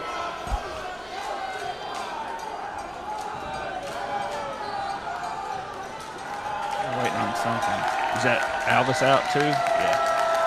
yeah, I thought that was. Well, 45 seconds to go. The Dragons lead by 7. Never know. Reggie Miller. What was it, like 9 points? 9 points in 7 7 seconds. seconds. Didn't McGrady do it too? No, not like Reggie. McGrady wasn't really- Somebody did. I he thought was somebody a slasher. He wasn't yeah, I know. really Yeah, I good. know. But I thought somebody I thought he was one of the ones that had like 13 seconds. Had like 9. I don't know. It was probably.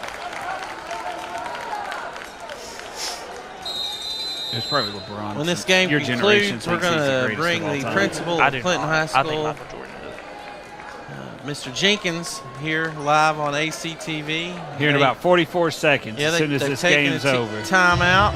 They've kind of stretched it out on us. So And he'll be joining us here to talk about all things Dragons.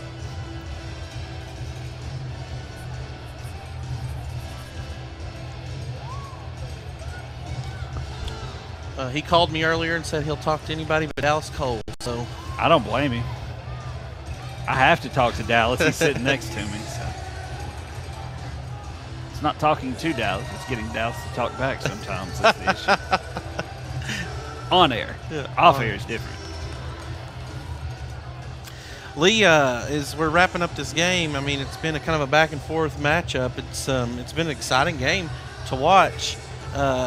I really look forward Coming to off seeing of this coming game off, second time. yeah, coming off a 54-point game, and watching the first quarter, we thought Burton might be cold this whole game. Second quarter, though, after she hit those free throws, she took off and has really came out and pretty dominated. But she scored a lot of her points off of her defense. Her defense really turned it around for her. Because she's got 9 steals, or is it still at 8? 8. She's 8. at 8. I didn't know if she'd gotten another one or not since we talked. So yeah, I'm looking forward to the second game between these two teams later down the road. Because, I mean, Alvis is the only upperclassman, really, three-point shot off the mark. Good rebound. And is it me or has Mustard not been in the game, like, since the first half? She's going to get technical. Nope, they didn't call it. They're like, all right, we got 29 seconds left. Let's just get to the end of the game. Is Mustard not been back in the game? It's something. I don't even see her on the sideline right now. You can't roll over when you have the ball No. to walk. Unless they changed her number from 21 to 24 at halftime.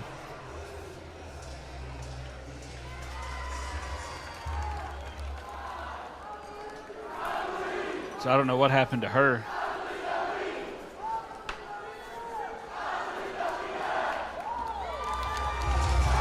She was a difference maker. She hit that three-point shot in the third quarter, and that was the last I saw of her.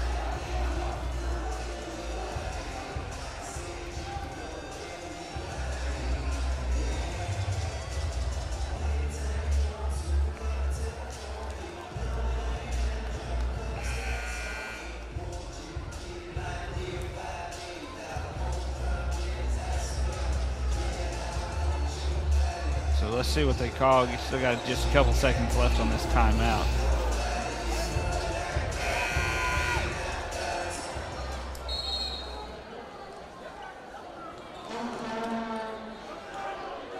Long pass down to Burton. She dribbles, foul on Bullock. She'll go to the line. And she hits both of these, it'll probably ice the game. What do you guys I think? would think so.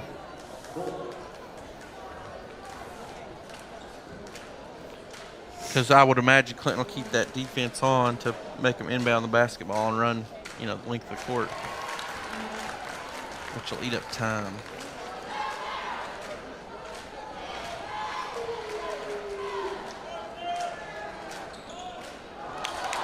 She just got her own rebound. She missed the shot and got her own rebound. If we were going to interview her, I would ask her if that was on purpose. Kind of looked like it was. Got a foul.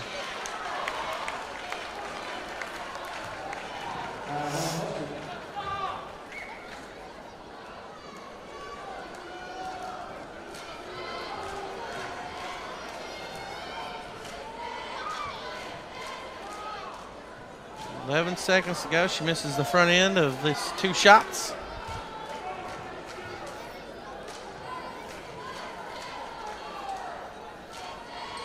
That's in a second. Well, it looks like with 11 seconds to go here in the fourth quarter, Clinton will knock off Anderson County. Nice layup there. And that's your ball game. The Dragons, Lady Dragons, come into Anderson County and beat Pull the out a Mavericks 7-point 54 to victory. 47. And we're going to go right now live to the man himself, Mr. Daniel Jenkins. Wow, you got the full first name in there, Jared. What an I'll introduction. take that any day of the week, guys. I'll take that any day of the week. So don't worry, we've muted Dallas Cole's microphone. You don't have to hear from him tonight. I miss me some Dallas Cole, guys. Miss some Dallas Cole. That might be the first time that's ever been uttered. Anyway, so tell us a little bit about what's going on at Clinton High School right now. Just we love doing these games. We love promoting the schools, the athletic departments, everything. You as a former athletic director and everything, whether it's athletics, academics. Let us know what's going on at Clinton right now. Well, I think one of the big things that I would talk about is our softball project we have going on right now. We're building a softball field on campus and redoing our band practice field, and both look fantastic right now. They're coming right along. We got the poles up for the fence, irrigation next week, sod's coming in. It's going to be great for the kids. We got a lot of our state data back. We were a level 5 school, which is a testament to our staff and our teachers. And really the environment that's created by the district. It's family, it's accountable. We love kids, but we challenge them every day. That's fantastic. So I was actually on your campus today. I swung over by the greenhouses and picked up some poinsettias for the holiday season. You got a great FFA program, and you got a lot of other things outside of sports that are going on. What are some things that are going on, academically and related arts and things like that? So next week we have our choir and band concerts. We're super excited about those. Matt Benstein with the band is phenomenal. I went in there the other day and sang some Christmas music with the kids, had a ball. We do the faculty choir next week. All right. Did you have a solo? No. We don't want to do that. If you want the cats to run around and scream, that's what I do for you. But I am going to participate. That's awesome. So singing banana. That's all you got to do is move the mouth. You're good to go. Absolutely. So those will be filmed, and they will be here on ACTV. So if you don't have the opportunity to get out and go live and see those live at the school, don't worry, you will be able to catch them here on ACTV. So, wrestling's a big thing that's kind of taken Anderson County by storm at both high schools. What do you expect from your wrestling program this year? So we brought in a new wrestling coach. He has coached the past 4 years at West. Every year he coaches, he takes the team to state. So he's got so much potential. I got to tell you, I came to the wrestling match the other night, and I hadn't really seen that many little kids participate. They had probably 40 little kids, middle school, high school. I mean, the environment was awesome, man. I told my wife when I got home, I got a 5-year-old son, I said, wrestling might be his thing the way he wrestles with dad. We might have to get him in there. So. I got a 4-year-old little girl, man, and I'm the same way with her. As soon as just another year or so, I'm going to get her in it because, same type thing, man. I love that's our favorite thing to do every year. We've done a lot of football and a lot of basketball games, but, man, that wrestling, whenever we can get in and do that wrestling, it's really our favorite event that we do every year. Yeah, one of the so much fun with Eric Snyder. I mean, he was instrumental in bringing it to our county. And, man, it's fun to even see him get fired up about it. Well, his knowledge helps us out so much that, the first year we had no idea what was going on. But, after that we were able to kind of, pick up on a few things, but having him sitting next to us is what makes it great. One of the things that we got to do earlier in the year was a volleyball game, and man, that was a lot of fun too. That was a first for us, and we got to cover volleyball. I know you guys haven't had a new volleyball coach this season. It was her first year at Clinton High School. She had previously been at the middle school, if I'm correct, and but they had a pretty good first year, correct? Yeah, fantastic first year. Lori Johnson came with a wealth of knowledge and background of coaching for 20-plus years. And for what we wanted to kind of do with the program going forward, she did a fantastic job for us this year. It was just amazing to watch. I mean, really how she grew the kids from point A to point B was fantastic. Awesome. Well, I really appreciate you giving us some time and talking to us for a little bit. Anything else you want to promote about Clinton or anything else you want to say before we let you go? Enjoy the second game. Same as always, guys. Go Dragons. Hey, can you do that like Coach O? What? Can you do that like Coach O from LSU? Go Dragons. Thank you. Thanks, Coach. Thanks, buddy. I appreciate it. You have a good night. Yeah. So we got about 10 minutes left to go before the guys' game. We're going to take a quick break, and we will be back with more live basketball action here on ACTV.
We got about 5 minutes before the guys' game starts.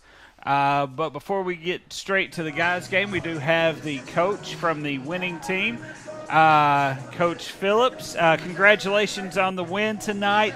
Burton started off struggling a little bit, but she was able to get back on track after she hit some free throws.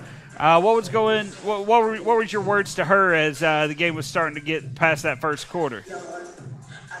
Sarah's going to have to get used to this. Every team is going to do this to Sarah. They're going to double team her, triple team her. They're going to try to take her out of her game.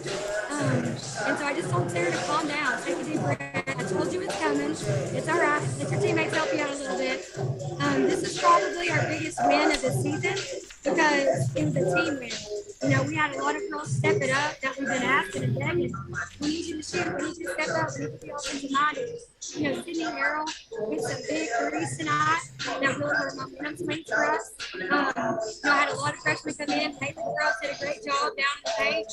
But I thought it was an all-around good team win. Yeah, Bailey Burrows ended up with a double-double tonight, 13 and 10, to really help Sarah. And she really kept you all going there in the first half while, Sarah wasn't able to get going. She was cleaning up a lot of the garbage underneath and putting it back up and in. That was a big step for that freshman. Yeah, absolutely. And, AC, they played hard tonight. I got to hand it over to them. They had a great game. They played hard. They hit some shots. But again, Sarah's going to have this. On defense, teams are going to absolutely wear her out, try to get in her head and double team her. And I thought she did a great job tonight of pulling herself back out of that. She could have went the other way, but she grew up a lot tonight as a basketball player, and so did our team. I liked her movement when she was playing off the ball in the second quarter. Were you trying to get her off the ball to try to get her some space to maybe try to get her going? Yes, absolutely. So a lot of our offenses are set for Sarah to get off the ball some. So in that first quarter, that's why I was so upset. I didn't feel like the ball was in her hand initially. But I'm very proud of her, very proud of the team. And we're here to talk to you also. Okay, Jared. Hey, real quick, congratulations on the winning the game, and I think we might have got to talk to you last year about this time. Teacher of the year last year at Clinton High School, and what do you feel like is the ceiling for your team this year? Switching to a new district. When you go to region, you're not facing Bearden and Maryville. You're facing other opponents. So the road to get to state is a lot less easier on this side. And I have a great, we've got Sarah and Belle and Autumn, and then I have a great freshman class. I'm excited. I think that we should win the district. We're going to have to play, and we're going to have to play as a team. I think we should win the district.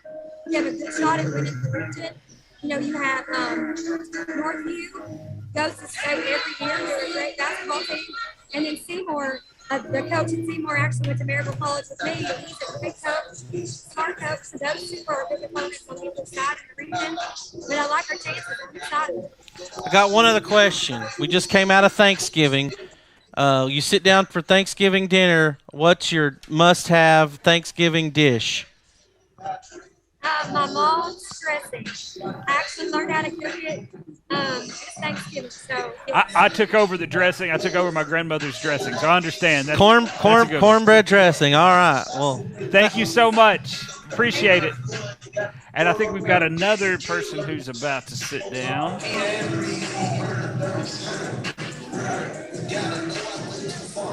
And we do. We have Sarah Burton, senior guard for the Dragons. Sarah, slow start tonight. It looked like Bullock was giving you a hard time and they were double teaming you and stuff, but you were able to hit a couple free throws in the second quarter and really get it going. What did you think about the game tonight? The game, we were definitely taking a bit, but the other girls stepped up tonight, I thought, and I was getting boxed in one, double team, so I thought they did a good job offensively to get involved. Bailey Burrows really helped you all, especially in the first half when you were struggling a little bit. She ended up with a double-double. Talk about the output from a freshman like that, what that helps you all do. Yeah, it's freshman to get double-double, like, in a game sheet. It just, it helped us in this game. Well, Sarah, we know that you have already committed to go play basketball somewhere. Where are you headed to play basketball when you finish up this year? I'm going to UVA Wise in Virginia. Wise, Virginia? Yeah. Sounds great.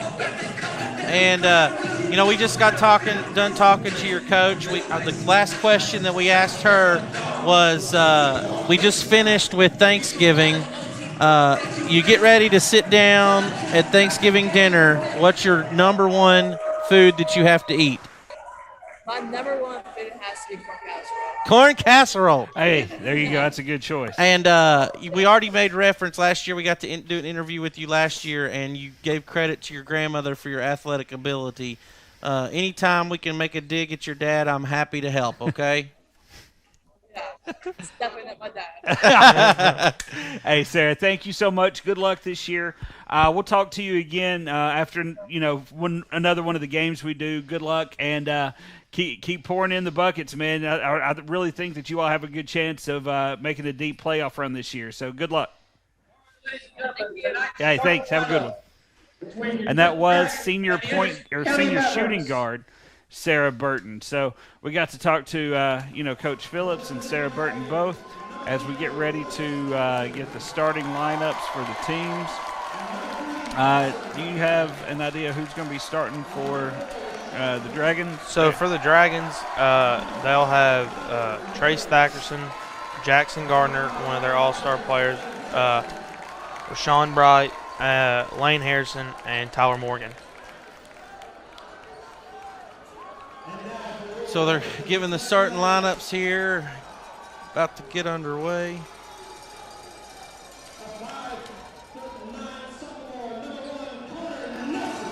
1 for the Mavericks.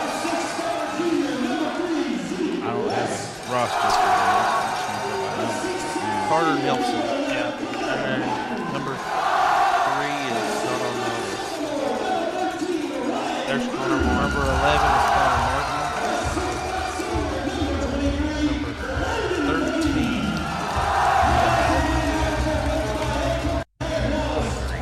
Brandon McGee.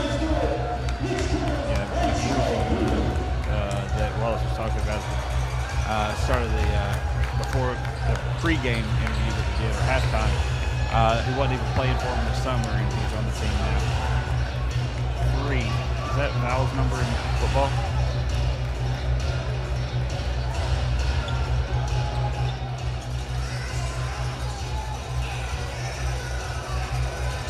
I'm working on something. I'm trying. All right, so it looks like Connor Martin's going to tip it off. Let me see if I got that email from Coach Wallace to help me out.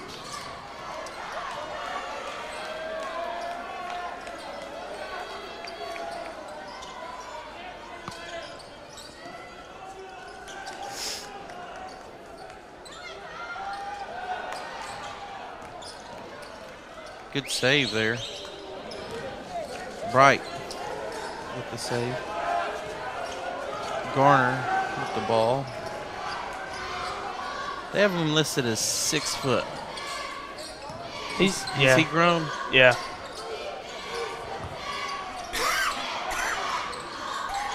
Pull-up shot from Garner, drains it. Here comes Nelson bringing the ball up. Over to McGee. 3-point shot. No good. Long. Back iron. Pulls up a 3-point shot for the Dragons. No good. Rebound for Anderson County. Nice steal there by number 4. Rashawn Bright. Bright. He gets it. He drives it to the hole. Gets it back over to the corner. McGee with tight defense. Times have certainly changed. Look at all the different shoes that are on the floor. Back in our day, they all wore the same shoe. Back in our day, man, you are really getting old, aren't you? Yeah. Back in our day, Yeah, but we all wore suits all when you day. talk about high school, you can say 2 decades ago. Yeah, but that's what I'm saying. Same coach is on the sideline for the guys. He might be the head coach instead of the assistant. Good shot by Bright right there. And actually with Coach Wallace, that's kind of where I got my start filming sports. Actually, I did it in middle school a little bit, but I started filming some stuff for Eldridge and Wallace back in high school when I had Miss Ussery's video production class. Yeah, bowl cut. No, I'd cut it by then.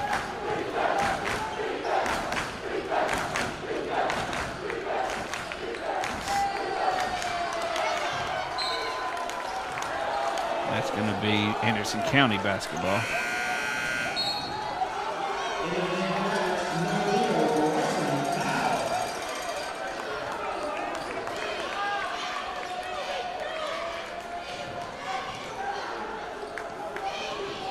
Back over to Nelson. Nelson running the point for the Mavericks. Nice ball movement inside. Deep ball. So Val was the one that subbed in. Oh, that's going to be a foul. Got a head fake, and Val's 0, right? Yep. Yeah. Got the head fake. So as Coach Wallace said, you know, and the same thing for Clinton, they have more basketball-only players. But, you know, for Anderson County, they got a lot of these guys who played football and had their playoff run. And now they're coming back in with the basketball team, and they're trying to get their legs back underneath them. Man, that's like some of the stamina. Fourth rebound for Bright. Another three-point shot knocked down by the Dragon. Who was that? Was that Gardner. Gardner? Yeah.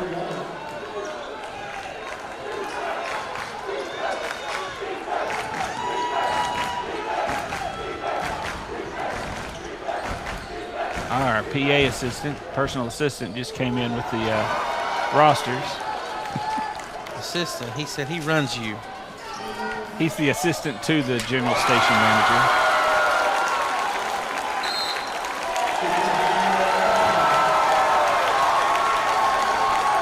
We've actually got everybody on here. I still don't have number 3 on here, but we'll work that out. We gotta go with what we got, bro. Make his name up. Phil seems like a good, strong name. I'm guessing This one's wrong. Right. Well, there's only one on here that I don't have, so we'll make this work. So, Dragons out to a 9-point lead here in the first quarter.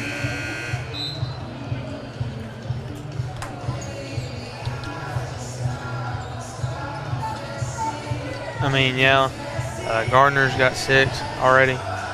And then Rashawn's got 3 with 2 assists, 2 rebounds, and a steal. So, I mean, they're out here playing hustle ball tonight. And right now it's working out for them.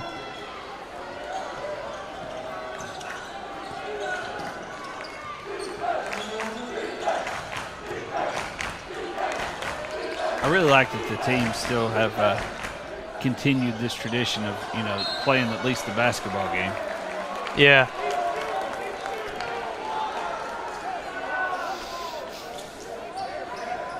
They're always so lively, and I love watching Coach Lockard. He's so animated. He's worth the price of admission by himself, you know. Nice good 2-point shot there. Pulls up right at the free throw line. If you're just joining us, thank you for tuning in to ACTV. We're bringing you live basketball action here tonight, live from Anderson County High School.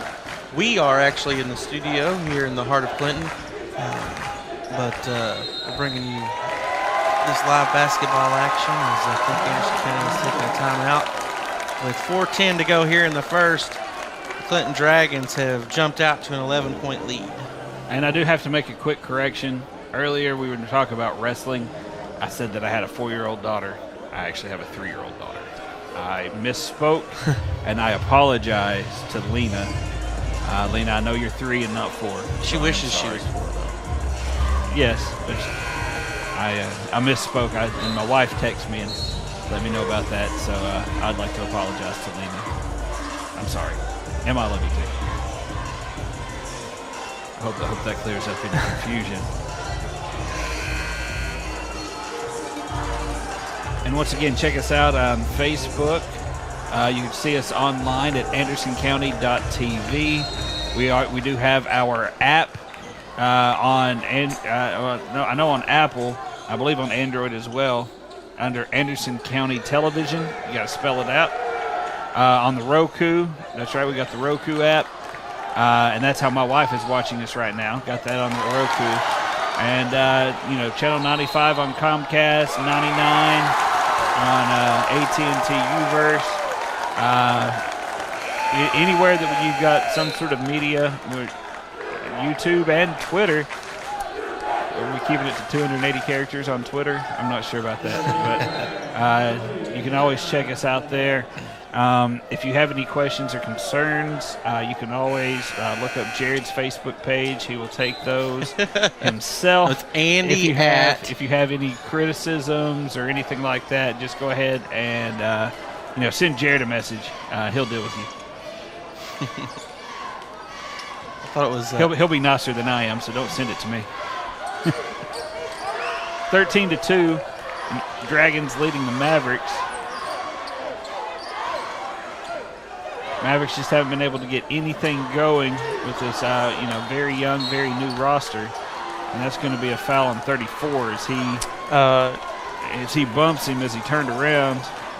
Brent Reynolds. That's going to be his first of the game.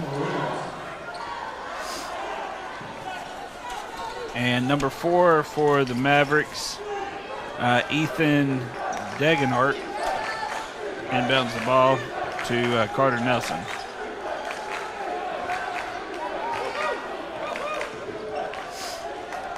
Puts the ball up, no good. Rebound by the Mavericks.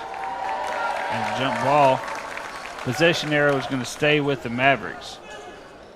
So Bryson jumped up there like he was still on the football field and pulled that one down. Lots of good catches by him this year, by the way. Kind of getting the understanding why Coach Wallace made a reference to a football scrimmage for the previous games. Out here hitting. Going to be a foul, I believe, on number 23. McGee. It's not Bobby McGee. That's Brandon McGee. Didn't say senior. Bobby. He's joking. Oh. Bobby McGee is part of a song. Okay. Oh, man. Before your time. Before my time, too, but I like good music. 3-point shot. Flash. Trace Thackerson with the 3.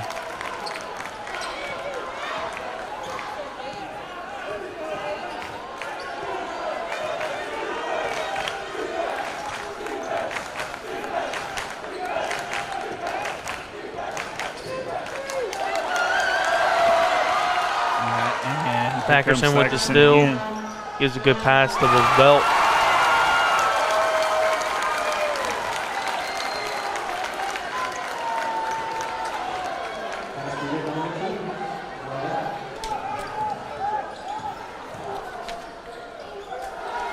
Three-point shot, no good.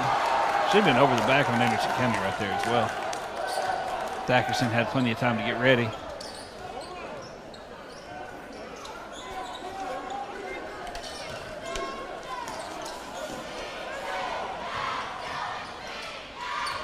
Nice ball movement there.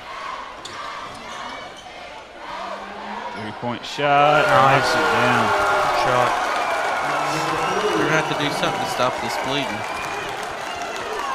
As the Dragons have jumped out to a 19-point lead here in the first quarter. Anderson County just hadn't been able to hit anything.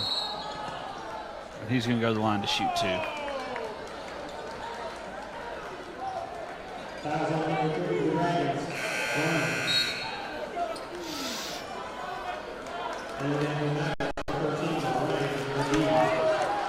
Just going over the rosters here. So you got 2 seniors for the Mavericks. Connor Martin and Good Brandon rebound. McGee. Good rebound. Got fouled from behind. 34 with the foul.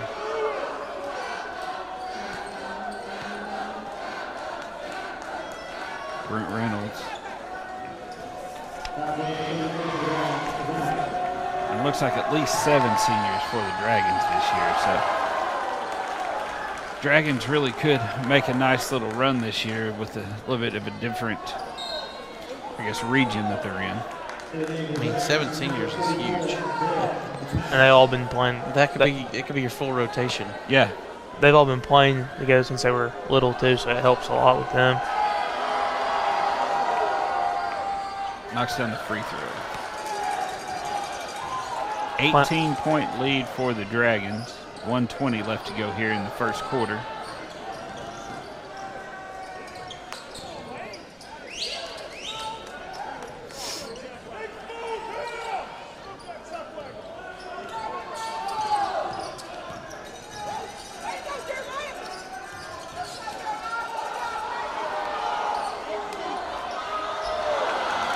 And look at Clinch's pads and stats on rebounds.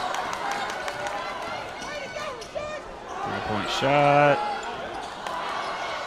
Too strong. I think they're definitely letting them play.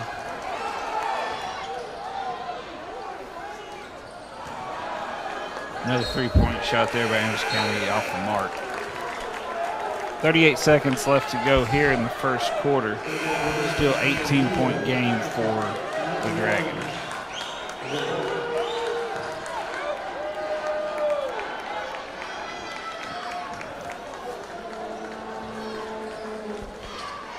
Dragons set to inbound the ball.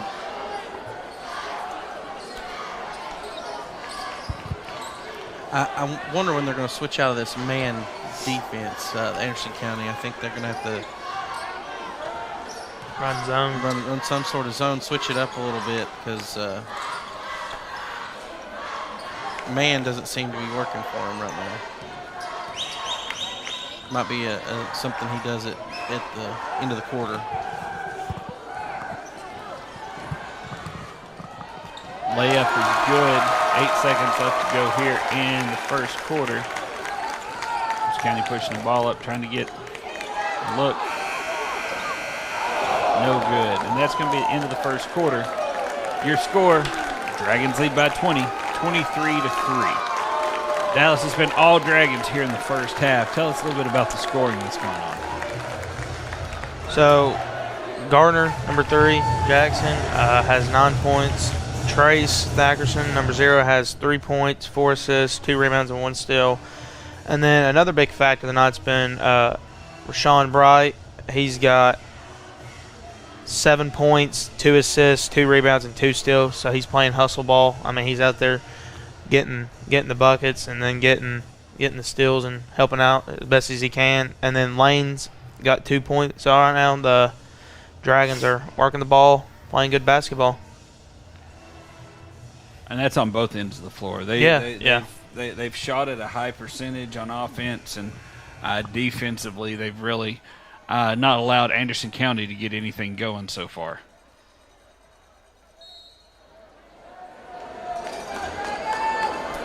What does Anderson County need to do, Jared, in order to really try to get back in the game? Well, play better defense. I mean, I think that's the bottom line. I mean, you got a stiff defense, but Clinton's got some good shooters, so you got to stick on them. That's why, this man, make them shoot. If they're going to shoot the 3, make them shoot it from, Way back, NBA, yeah. I would try switching to a zone.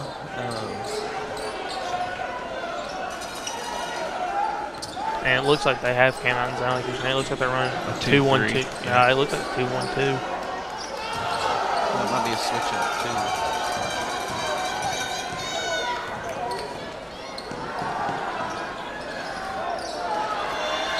And they just can't hit a shot.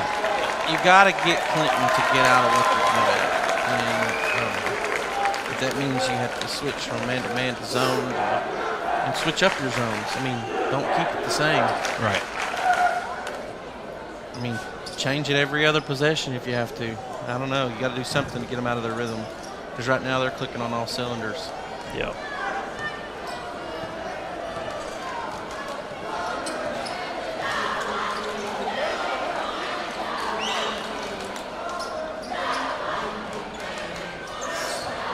Definitely in like a 1-2-2 or something now. 3-point shot, knocks it down.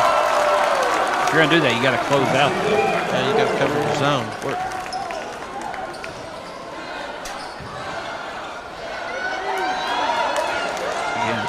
Anderson County's just not able to get anything going so far. Looks like me and you are out there playing, Lee. I don't think we'd move up and down the court quite that well. We would if we had hover rounds. 3-point shot. Off the mark. Rebound inside. Oh, over the back. Yep. Or push underneath. Whichever way you. I mean, yeah, it's the same way. It was in this gymnasium where you broke your finger. It was. It was. What'd you do? I was in gym class, wellness, and we had a free period. We were playing basketball, and went up for a rebound. Thought he was Shaq. Ball came straight down on my finger, and I got kicked in the knee at the same time. And my knee hurt worse than the finger, so I grabbed my knee, and then we started up again. And I threw my hand up to get the ball, and they threw it to me, and I didn't catch it. You know how you look at your hands, you like blame your hands. Well, as you can see right here, see the scarring. The tip of my middle finger right there was just hanging backwards. It broke both bones in there, tore the tendon away. Peggy Stooksbury was the athletic director and the wellness teacher at the time. So I went up and I said, I think you're going to need to call my dad. I'm going to have to go get checked out at the hospital, at the doctor. And she goes, wow, what'd you do? And I just showed her. Her face went really, really white. She's like, yeah. So Clinton is up 25. Deep three, no good. Rebound pulled down by number 3. I still don't have a name for him. So I apologize to his family if you're watching. Let's claim Trey. All right. Get it. Number 3, yeah. If he was number 2, we'd call him Deuce. There we go.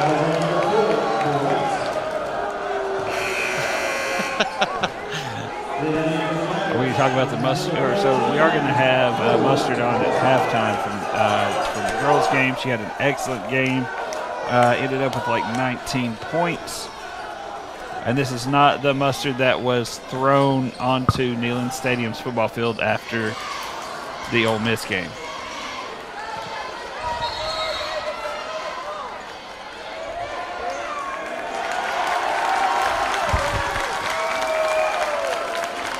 I believe there's a jump ball called. Yeah, a good hustle play by both sides. Anderson County keeps the ball down there.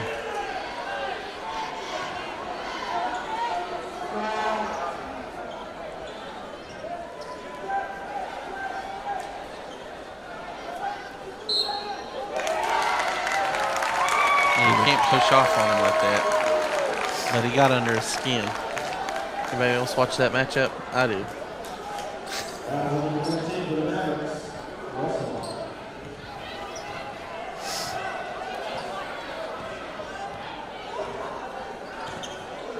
So here come the Dragons.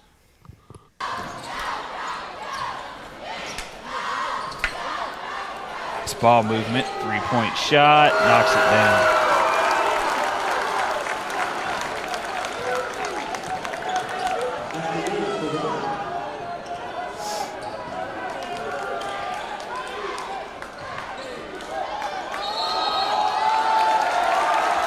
Travel.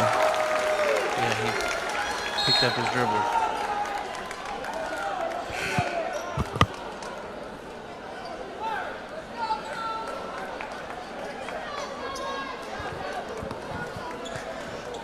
So 31-3, Dragons over Mavericks. 4.5 minutes left to go here in the first half.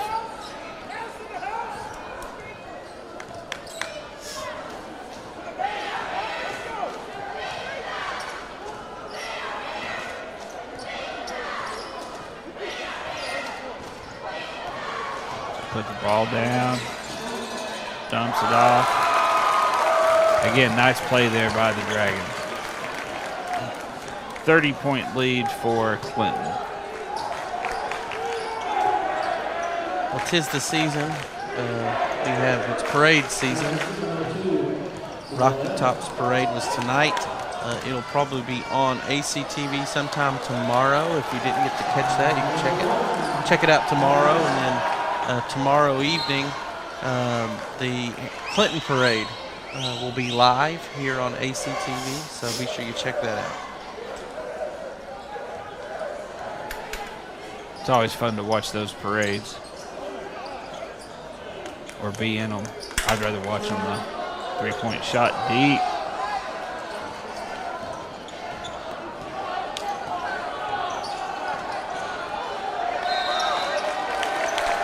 Travel by the Mavericks.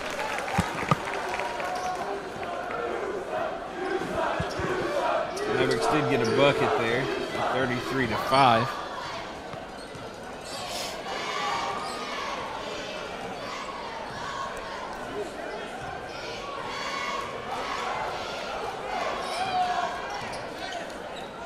Nice ball movement here. Let's see what the Dragons can come up with.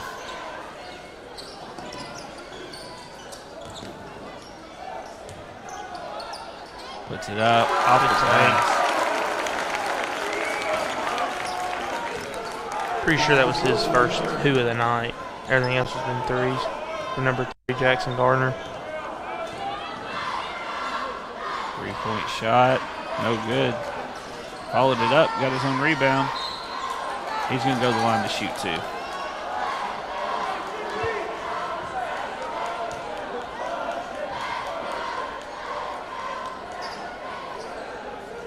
.247 left.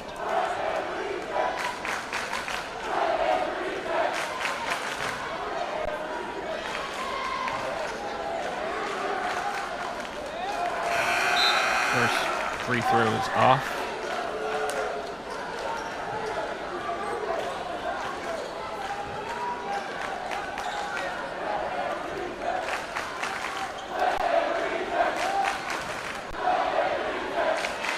Yeah, Anderson County's going to definitely have to find some offense quickly if they want to Marks down the second one.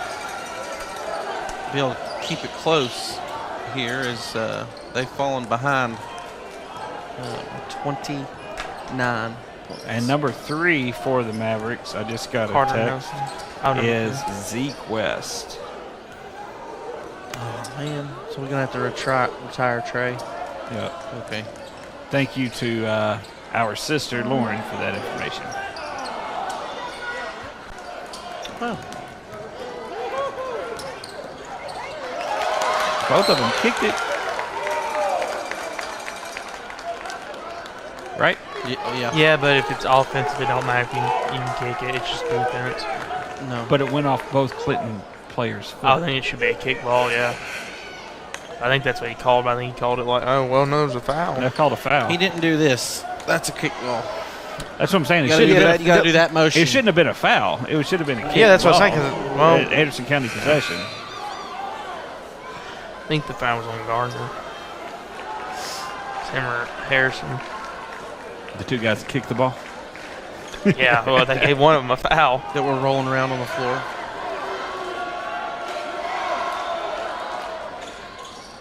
First one's no good. Ball's tipped around, controlled by the Dragons. They called a travel because they both possessed the ball at the same time. They I both guarantee came you down that's with what it. happened. You guarantee it. Yep. I can't see what the ref called, but I would be willing The way to put he was money standing on there it. staring at Yeah. him like, They both Really? possessed it at the same time. You can't. Two players from the same team can't hold the ball at the same time. when they're on the floor. Yep. As long as one of them lets go before their feet hit, doesn't matter. Moving screen. I think it was out of bounds. The kids were over there pointing at the line.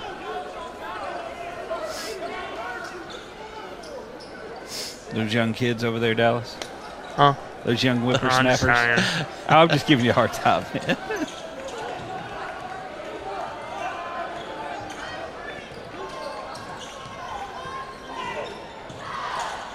Nice floater. Anderson County's just not able to finish around the rim.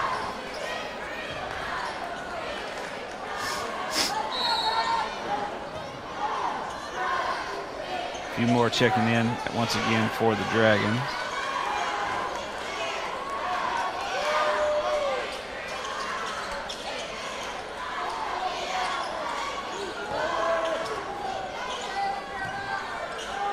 Nice spin inside.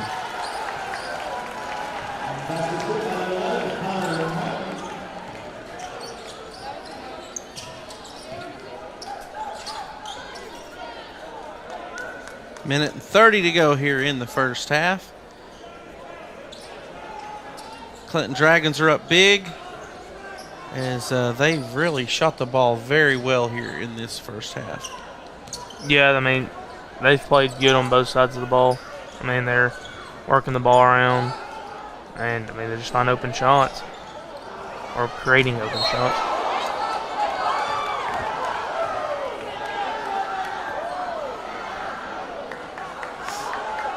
You got hit pretty hard over there. It's a good look.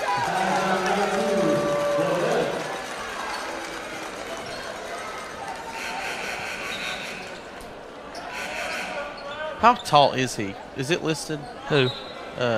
2 for Clinton. I don't think so. Jeremiah's 6'5". He's really about 6'6". He's big. You He's might as tall. well say 6'8". He was one of our wide I mean, I think receivers he's this right year. at 6'10". He was one of Yeah. our wide receivers this year. I Might as know. well list him like they do in WWE. Yeah. Add 4 or 5 inches. Don't watch WWE. I could not tell you anything. Smoky Mountain Wrestling, is that your I style? don't watch any wrestling. No, I'm just saying they always. Yeah, I know. Yeah, they do Even- that everywhere. They do it everywhere for any sport.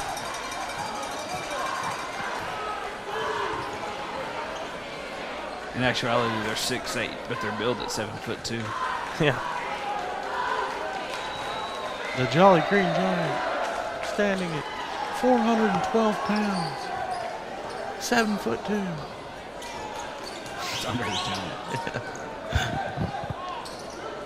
1 minute left to go here in the half. Clinton with a 25-point lead.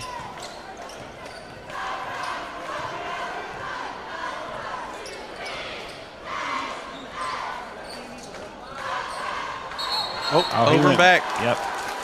Dribbled in the back court.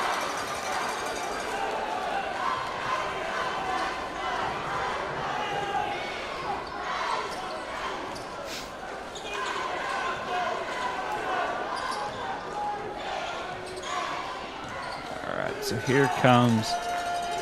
Looks like the Mavericks may try to hold the ball for the last shot. Connor Martin with the ball. Dragons take it away.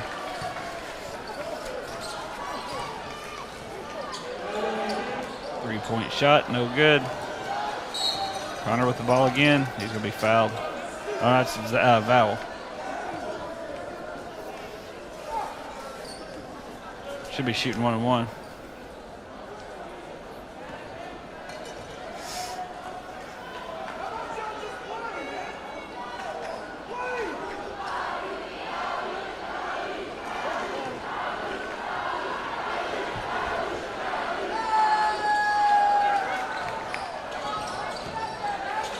County gets the rebound. Powell with the ball. Over to Connor. Three-point shot.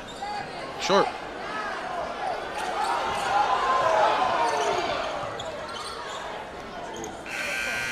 And that's going to be the half. Your score at halftime. Dragons 35, Mavericks 10. Big 25-point lead going into halftime. We are coming in and we're getting ready. We're going to have some maybe another interview or so. But Dallas, tell us a little bit about Clinton's scoring there in the first half. So for the first half, Clinton's leading score was Jackson Gardner, number 3, and the second, but right behind him was Rashawn with 10, and then Harrison with 4. So I mean, all around, they're all shooting well. And then you have Trace Thackerson, number 0, with 4 rebounds, 5 assists, 3 steals. I mean, they're all just playing smart basketball, finding an open shot. And then most of Anderson County's points came from the line here in the first half. Yeah. So, well, folks, we actually have a special guest with us here on ACTV. She had a great game tonight, and it looks like she had what do we have it at? we had you at, 18, 19 points tonight. So you had a pretty good game tonight. What's been your experience so far with your coach and learning high school basketball and the speed of it?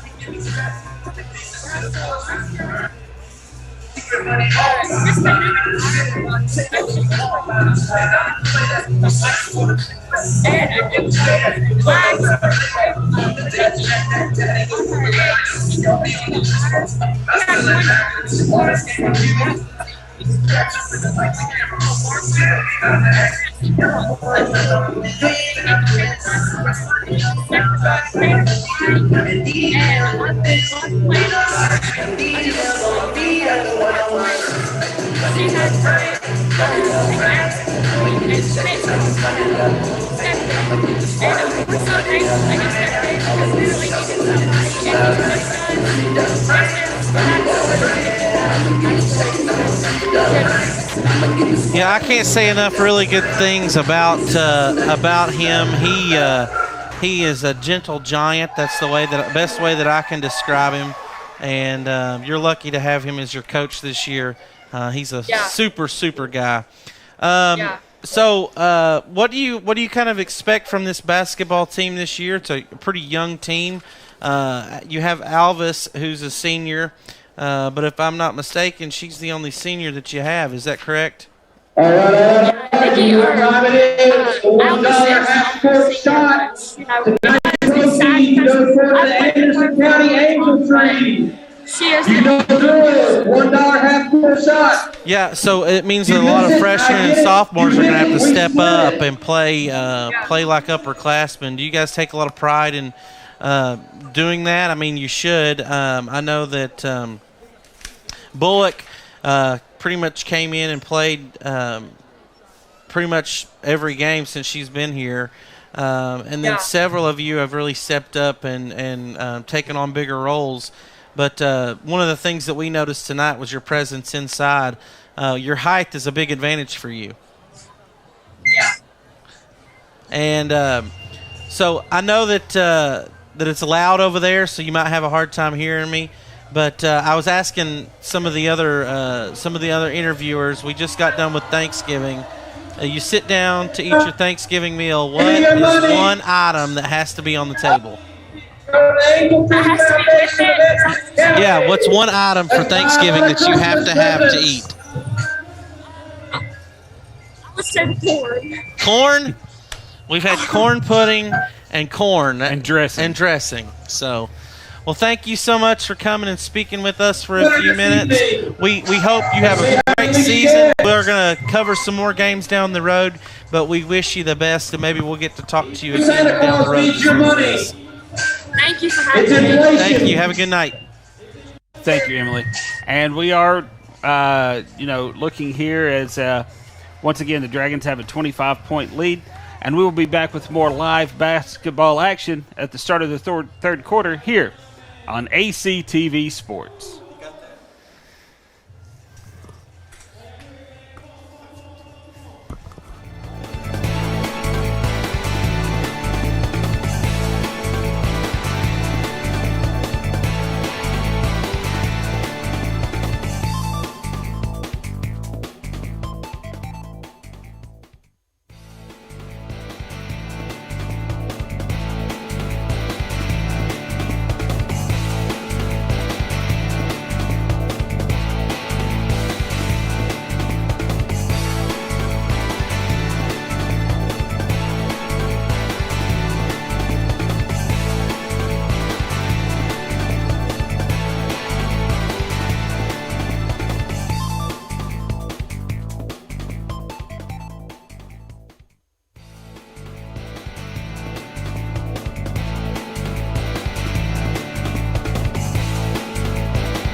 Sexton on.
And welcome back, everyone, to second half action here on ACTV Sports.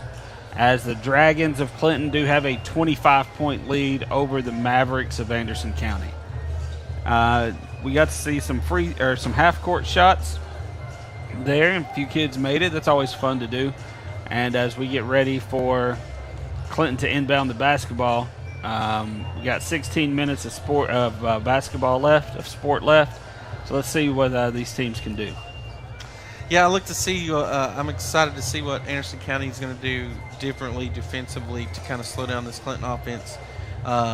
They switched to a zone, and then they switched up to a different type of zone even later into the second quarter. So interested to see what they do here. See if they can slow this Clinton attack down a little bit. And for the Dragons, they just got to keep rolling, as they have a commanding 25-point lead as we get this second half underway. We may or may not have an interview with Sexton. With $12.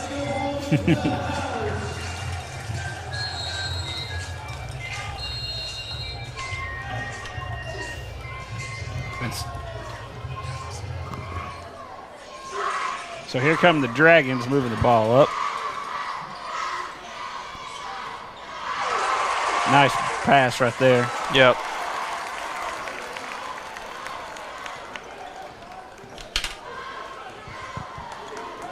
It's my understanding it's pretty loud over there at Anderson County tonight.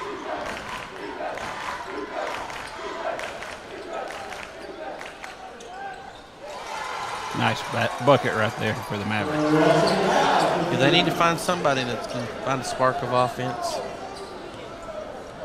They struggled finding points in the first half.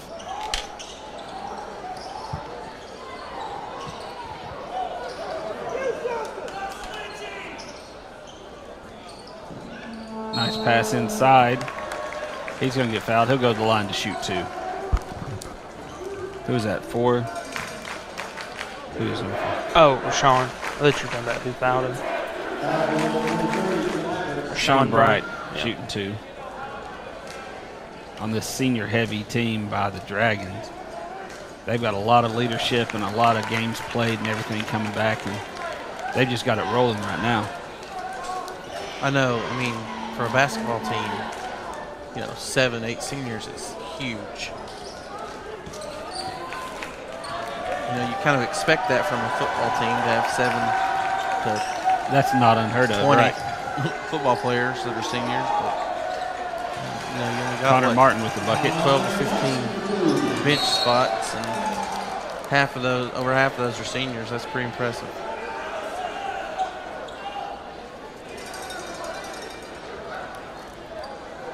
Timeout for the referee to tie his shoe.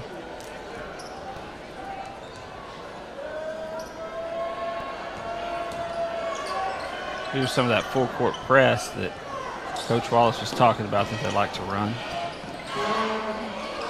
Nice reverse there, not able to finish.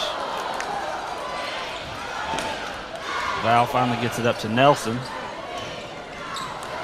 Tried a no-look pass, got it kicked. I thought they should have called a kick.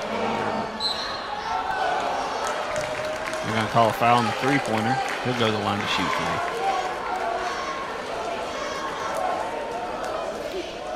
Another great insight there by Dallas Cole. Solid commentary. I'm glad we don't pay Dallas by the word. I wish we did. Just start singing. Please don't. This is the first one. Well, apparently he wouldn't know any songs that you know, Lisa. No, he doesn't know me and Bobby McGee. Knocks down the second one.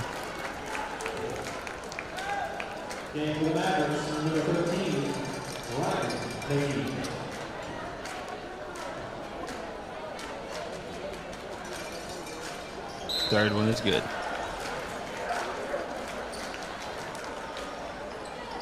Timeout called.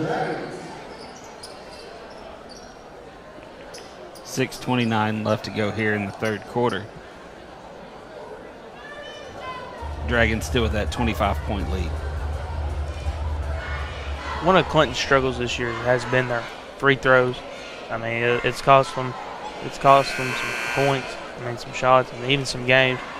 So they just got to start working on those, start hitting those, and I think all around they'll be good to go. It's still early in the season. I mean, it's a timing thing, really. It's, all of them have the skills to hit a free throw. Mm-hmm. It's just a timing thing and, getting that down. I'm not sure. Man, I like this new floor. They had it last year, too, but it's pretty.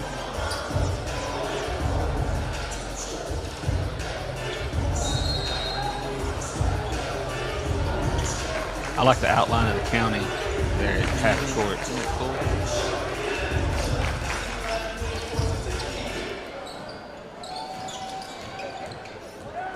Trying to lead Connor. Got a little bit too far underneath the basket there. He tried to make up for it. Still tried to make something happen. Right drives. And they called it on the floor. Yeah. They called a walk. Called a travel. Nelson pushing it up the court.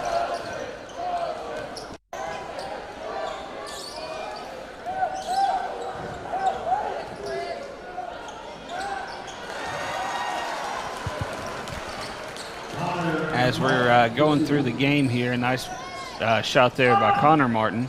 We got Nate Martin on the interview desk right now. You may have to get pretty close to that computer for us to hear you, okay? And so he's the athletic director at Clinton. And co-athletic director. Co-athletic director. So what's going on over at Clinton as far as the athletics go? And we see the basketball, the senior heavy team, and they're playing really, really well tonight. What's going on over there at Clinton right now? Can you guys hear me? Yeah, you're good. All right, thanks for having me on. Guys, I think the thing is we've got great coaches. We've got great kids. We've got a great principal that really supports academics and athletics. And the mentality, I think, is just starting to change. It's something that I think I've been lucky enough to just kind of jump into. That's something that, Coach Keith and Coach Locker, Coach Phillips, to name a few, Coach Stacy, my co-athletic director, have definitely been working their tails off to try to get these programs in the right direction. So we got to meet over at the Chamber the other day, and we actually have a mutual friend. You came from West High School, and I wouldn't be very good on ACTV if I didn't do my homework. So Nick Justice, who you played sports with over at West in high school growing up, he told me that you have in sports you have a specific nickname. Do you know what he's referring to? Yeah, I do. I don't know. Are we allowed to? They used to call me Nasty Nate. There you go. That's it. That's it. I'm glad. Hey, he had nothing but good things to say about you, and he's a great guy. I saw him. We see him every week, but when I ran in, or after I met you over at the Chamber office, the next time I saw him, I was asking him about you, and he was excited that you're here to help out this Clinton program. And there's a lot of exciting things going on. A new softball field that's coming in, and I know that's going to be a beautiful new facility for them. And then all the changes that happened at the football field over the summer, and I mean, it's just one thing after another. It seems like you kind of got some things really rolling over there at Clinton. Yeah, and I don't think Rob Stacy does a great job as well. I mean, he does so much for the Clinton community, and I think it's just the amount of community support. Dr. Parrott, Mr. Deal, those guys, Mr. Snyder, really have helped us out from a funding standpoint, the softball field, things of that nature, trying to get things going in the right direction, facilities wise, and it's just a good time to be a Dragon, and that's kind of where we're at with it. We really love our kids, our coaches, our teachers, our community. Well, I really don't. I know people say this a lot just to kind of say it, but I really look forward to waking up every day and coming to work at Clinton High School. Well, you had a big win there with the girls basketball team. Coach Phillips has been there a while now. She actually played basketball at Clinton when I was in high school at Anderson County, and she had a great career there at Clinton. Had the opportunity to go play some college ball, and then she came back and coached a couple of different sports, and she's settled in now at basketball. And then you've had Coach Lockard there, basketball-wise. He's been there a really long time. And so having some continuity in both of those sports, I think, is a big deal for you guys. And that's why you see your basketball program's really thriving. And I think both of them have set some pretty high bars this year. So you want to speak to those guys and the basketball program? Yeah, I mean, all our programs, I think, do a really good job of putting in the time and the effort that it takes to be good, but especially those programs too. And I think they've done a really good job of fostering kind of what I call a pipeline from the Clinton Elementary School, the play teams, to the middle school, to the high school, and really getting those kids kind of involved and understanding what's going on before they show up to their front door. So one thing I think what people would tell you about Coach Phillips, though, is people think she's an awesome coach, and she is, but she's an even better teacher. She's a hard worker. I mean, she cares about her community and her hometown, her home school. 100%. Coach Lockard the same way. So I think when you have people that have their heart and soul in it like they do, you're always going to get good results. And they've got good assistant coaches that help them as well. And they just love their school and their team. And I think that's where it starts, is that passion. I think also you've kind of got that started with Coach Keith over at the football program. Finally got some continuity. They got some wins this year, a much better season than they've had in the past. And, really it's just looking up for Coach Keith and that program. Tell us a little bit. He's got an awesome hat. Tell us a little bit about Coach Keith and what he's done to change the mindset over there for the football program. Sorry, I'm trying to watch the basketball game at the same time. You're all right. Coach Keith standing right here. That's why I was just looking up at him. Here's one thing I think special about Coach Keith. I think that he does that most great coaches do, is he really creates a family environment. And the thing is, I think nowadays in high school football, you've got so many coaches out there, and I don't want to speak bad about anybody, but they're just worried about winning games and getting players in that are going to help their program. I think Coach Keith really wants to make each player that plays for him at Clinton a better person. And it's not so much about the wins and the losses. On Friday nights, we want to win. We tell the kids we want to win, but we care more about who they are as people. And I think that's kind of the family environment that we've kind of seen Coach Keith establish. He started doing a over the summer like camp thing he does with the team, where they stay in the sports complex with each other for what seems to be a week. The coaching staff has really started to jive. It all speaks to the delegation and the leadership of Coach Keith. And I tell you what, it's just been it's been refreshing to see that over there. He's really given the energy, some energy to that football program that's needed it for a while. And like you said, establishing that family atmosphere, his mentality into them. And starting at the bottom, and working his way through. He had a rough first season, but he didn't get a summer camp. He didn't get a fall practice. They had all the COVID stuff going on. Sure. So he really didn't get to, really put any of that in. It was basically just, here's your team. There's a field. Go play games. Sure. And now that he's had a full year, he's really got to, get some of that stuff started. And I think it's only going to, grow the team even closer together and just grow the team in numbers and everything once all those students see how he does really care about them. I agree 100%. I mean, they do see that. I mean, we've got parents that literally bring food to school for kids that they feel like might not get a good meal when they're not at school and at the cafeteria. Just parents that just put that money out of their own pocket and just out of the kindness of their own heart. And so that family environment that Coach Keith has created has kind of went outside the locker room, outside the coaching staff, into the community.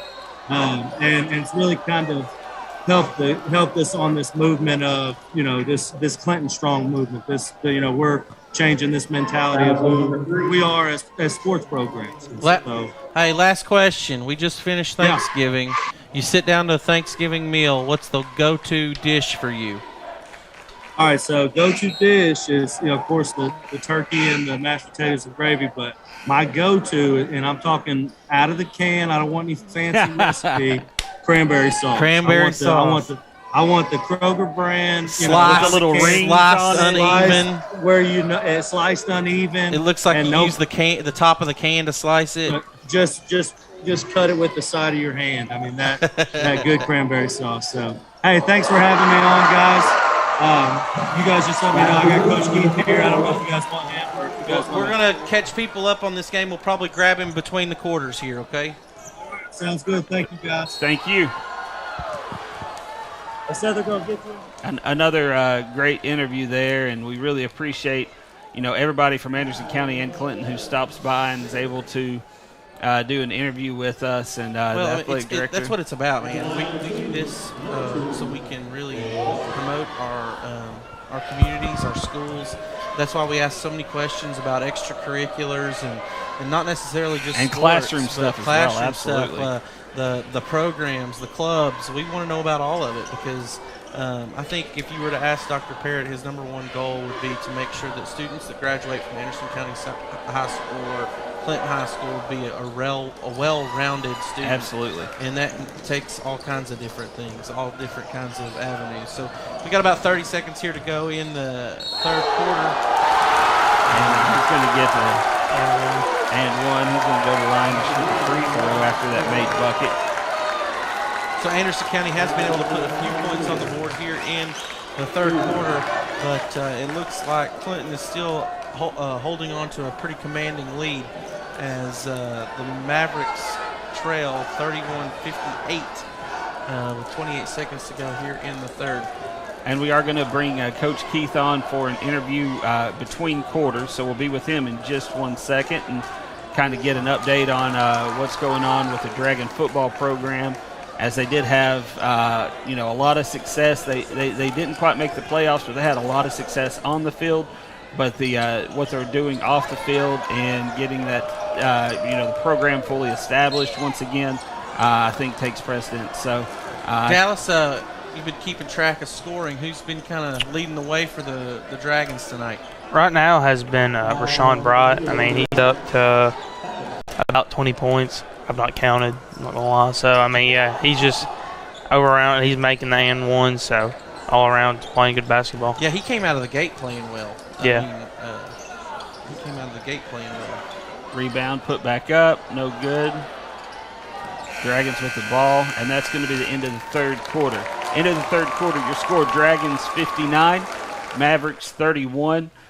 Great game so far played by the Dragons, but right now we are going to go to Coach Keith, the head football coach for the Clinton Dragons. Coach Keith, thank you so much for taking the time to join us. You may have to lean in a little bit. The microphone's not picking up quite as well as it did last year, but Coach Keith, tell us a little bit about the Dragon football program. You all are in the off season right now.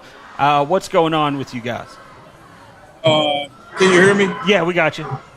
Okay, I was actually we're ahead of schedule than what I thought we would be. I was expecting improvement, but I was kind of blown out of the water for as fast as we moved, and as many people that we brought in from different revenues to build our program. Right now, we're lifting weights really heavy. We want to be contenders next year. We feel like, we let some games get away from us based on just, I think there was a little intimidation factor with the Oak Ridge game. And I just thought that we played down to our level of competition. I think the one time that we got it together and played with all cylinders clicking was a Barnes game, but we had already moved out of contention for the playoffs. But like I said, we're really ahead of the schedule. I mean, playing those freshmen was a big gamble, and it paid off this year. I think it'll pay big dividends next year. One of the things that we talk about when we talk about you and your tenure so far here at Clinton was that first year you made no excuses about it. I want that to be clear. You made zero excuses about it, but you didn't really get a winter program. You didn't get really a summer workout program.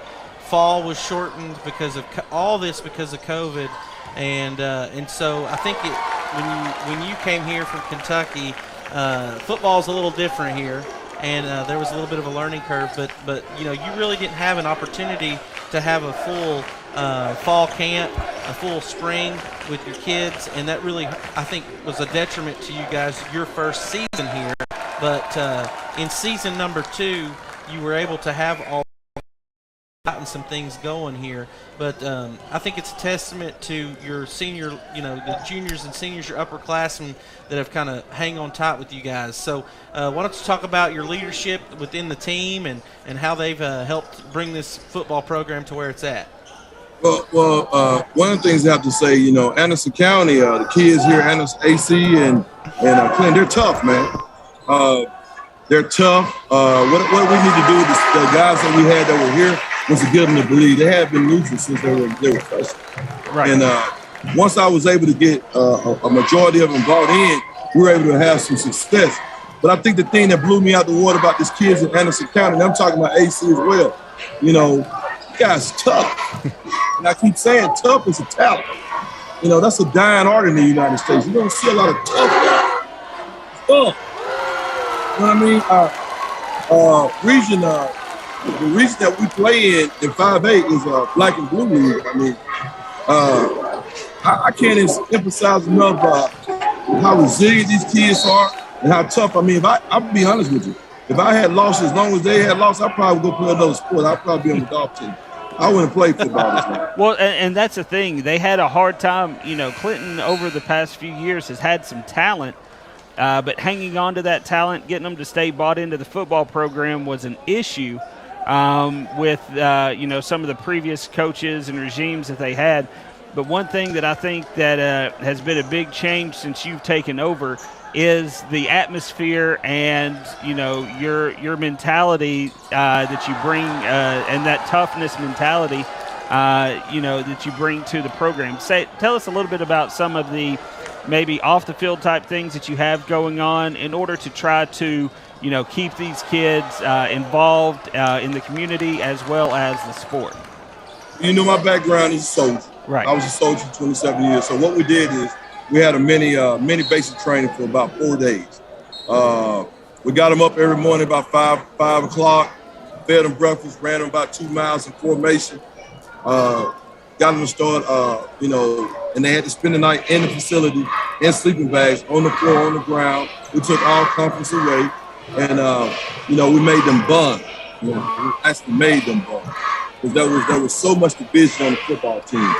And then the culminating event, we took them to, I think it was Soaking Mountain, and they had a good time.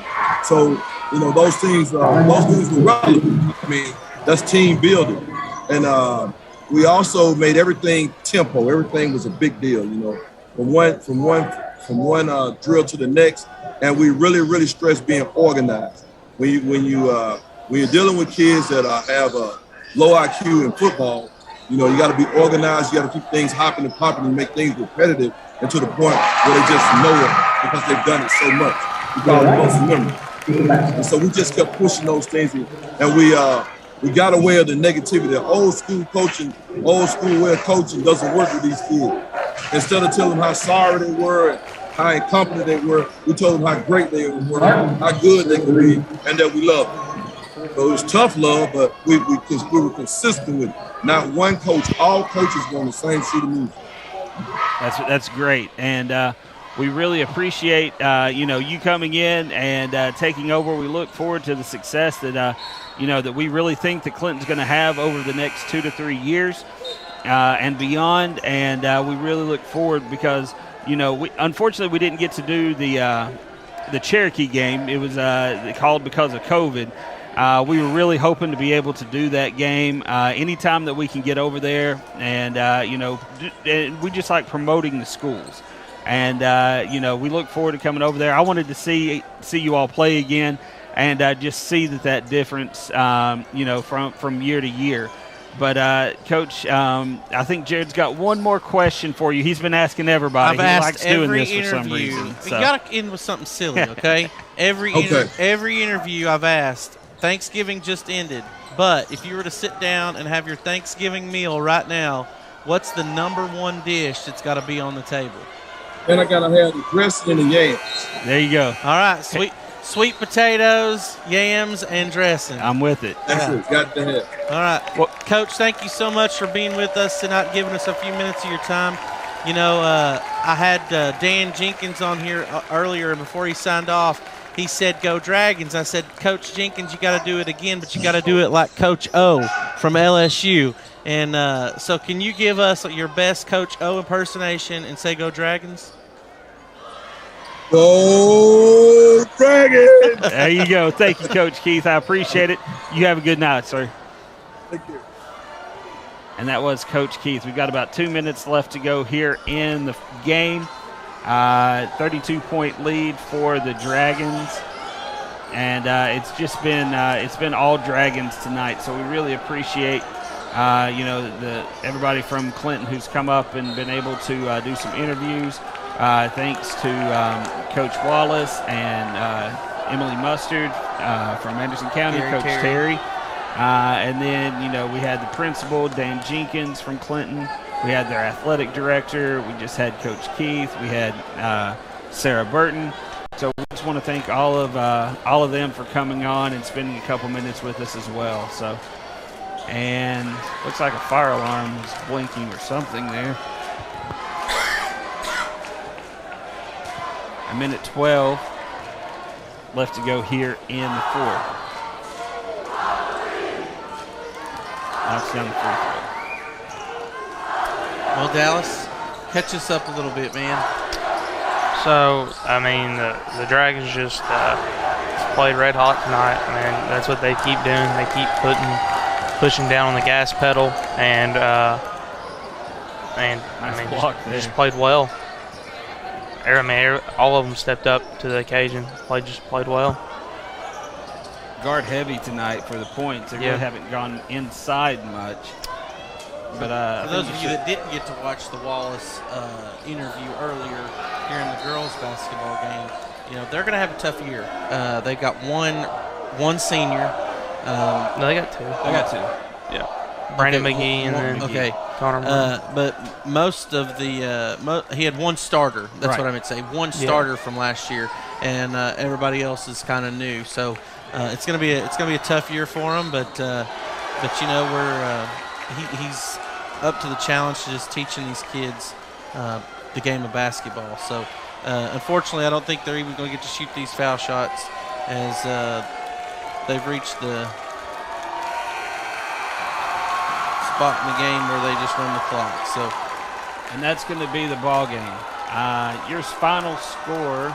No, he gets to shoot the. Apparently, he gets to shoot the shots untimed. I think it's just one. I think he hit the bucket.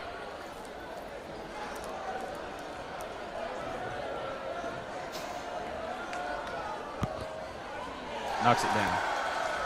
So your final score, Anderson County 39, Clinton 70. You got some final stats for us there, Dallas? Yeah, so for Clinton, Jackson Garner, their lead player, he had 19 points tonight with 6 assists, 1 rebound, and 2 steals. And then helping him tonight was Rashawn Bright. He's been a big player for the last few years, but he's really starting to step up his senior year. He had 23 points, 3 assists, 4 rebounds, and 5 steals. Those are unofficial. Yeah, unofficial. But, yeah. They're officially unofficial. And then Lane Harrison had 11 points, 3 assists, 4 rebounds, and then Trace Thackerson with 8 points, 7 assists, 7 rebounds, and 3 steals. Well, Lee, we didn't award the players of the games yet. So who you got? I have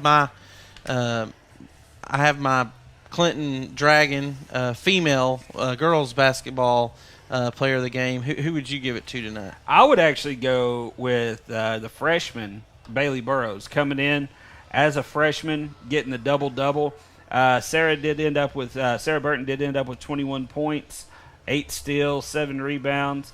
But Bailey Burrows with 13 points, 10 boards, and 3 steals. She would be my vote. We're on the same page. All right, so Dallas's vote don't count. Yeah, Bailey. So Bailey would be our player of the game. Sarah Burton had an excellent game. Congratulations to them, but I would give it to Bailey. And then it's got to be Rashawn tonight, right? Yeah, 23 points. Yeah, 23 points, and then 3 assists, 4 rebounds. Overall just played well.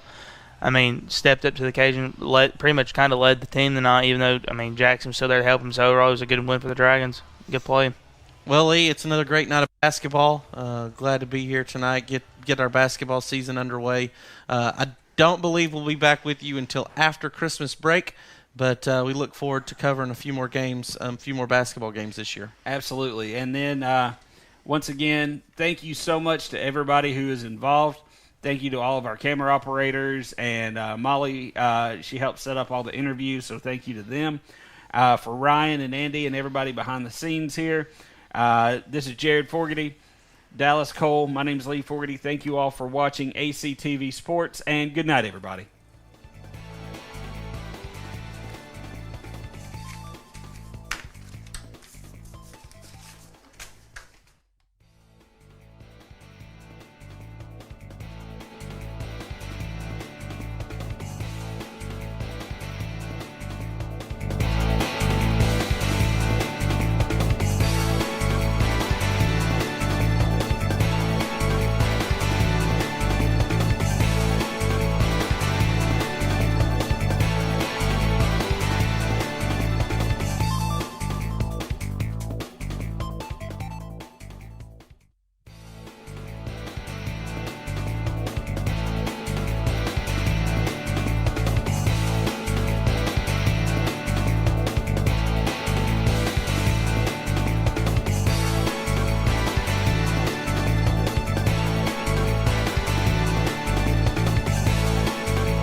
Lady Dragons. So it's going to be a very interesting game for tonight.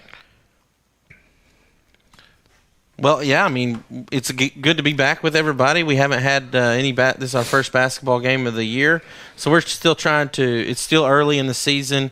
I know traditionally, they're waiting on players to get back from other sports. Yeah, other sports and kind of get into the swing of things and whatnot. But they did start the state football championship games. They started this afternoon. And then somebody close to here is playing at 7 o'clock tonight. Powell. So Powell will take on Page in football tonight for a state championship. So I'm pulling for Powell on that one. We've got. Well, yeah, I mean, if you follow Clinton's social media, he sent out a shout out to Powell this week and told him that Clinton Dragon Nation or whatever they call themselves, we're going to be pulling for him tonight. And it's always good to bring state championships back to our community. And I think we've just got Alcoa and Powell down there from the greater Knoxville, Anderson County area this year. But, traditionally we have 4 or 5 teams down there. Yeah. Yeah, there's been a lot of upcoming new talent for those teams, so it's good to get a little new experience for everybody.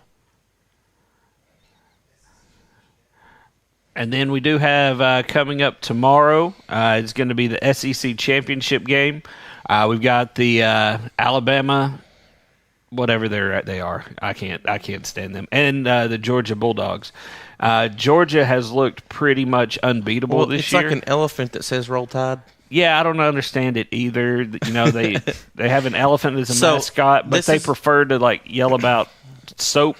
Yeah, for laundry detergents or something. I don't understand. So as a college football fan, I hope that Georgia just whoops them tomorrow, and then Georgia loses a national championship game. As an SEC fan, that's what I hope happens. But who's left? I mean, after Ohio State lost, and after Alabama almost should have lost to Auburn. So they, Cincinnati, really, Michigan. I think a lot of people feel like that this is their year to get in a non-power right. five. Well, to get in. I think there's a good chance that they do get in the 4. I'm not saying they're winning a national championship. I'm saying they might get in the playoff. With Michigan State. State's out. Michigan. With Michigan having an 11-1 record, there's a strong chance that they get in. If Alabama loses, they're not in the. And then right now they're saying Oklahoma State might sneak in. Well, I think Michigan, strength of schedule wise, is better than Oklahoma Michigan State. still has to play Iowa, I believe, in their championship game. Yeah. So there could still be a whole lot more chaos go on before they announce. But and then you've got 4. Notre Dame hanging out there that just lost their coach to LSU, that has a great, So I expect to see maybe some. I expect to maybe see some mayhem there, because if you look at the rules, there is a caveat. It's the last thing on there where they can take into account players that might be absent, coaching changes, and things like that. Personally, I hate that. I think that's crazy. I think the coach did not play a single down out there. Those players did. Well, think about it though. If you take Alabama off, away from the Crimson Tide, are they going to be as good as what they have been? If we take Alabama away from the Crimson or Tide? if you take Nick Saban away from Alabama, are they going to be where they've been the past 12 years? Not saying so. Game time decision. I think that they've got some experienced coaches on their staff for one game. Yeah, I think they'll be as. They good had as Butch Jones as an analyst. Come on, he was not an on-field. He was not an on-field coach. What I'm saying is, I wish he was for a single game or for even a couple of games through the playoffs. I don't think it should make a difference. So as we get ready, it looks like they've cleared the court. We're going to get ready for the presentation of colors. And just to kind of put a bow on the college football talk, I'm just glad that there's a crazy coaching carousel going on, and we can sit back and watch and not be invested in it. Yeah. Tennessee's not involved this time, so that's always a good thing. And we get to laugh at other fan bases instead of being laughed at. Like Billy Napier being hired by Florida, and their fan base is not too happy about that. The Raging Cajun Gators. Yeah, man. And you've got the transfer portal, and you've got players who are their teams are going to a bowl game, but have announced that they're not going to be playing. Well, I love the fact that you've got our coaches out there recruiting all those kids that went into the portal, all these former 5-stars that lost their coach. They're out there recruiting to bring them to Tennessee because we got 30 roster spots that are available and can only sign 25 freshmen. Right. And we're also going to try to keep a lookout to see if we can get the starters whenever they're announced, so we can keep all of that information going. Again, thank you so much for joining us here at ACTV Sports. We are on channel 95 for Comcast, 99 for AT&T Uverse. As always, we're available at Facebook and streaming on Facebook, as well as at YouTube, Twitter, Apple TV. We've got the app now, the ACTV app. You can also find us online at andersoncounty.tv. And we're going to go live here to Anderson County, and we'll be back with basketball action here on ACTV Sports. Oh, say, can you see by the dawn's early light what so proudly we hailed at the twilight's last gleaming, whose broad stripes and bright stars through the perilous fight o'er the ramparts we watched were so gallantly streaming, and the rockets regular, the bombs bursting in air, gave proof through the night that our flag was still there. Oh, say does that star-spangled banner yet wave o'er the land of the free and the home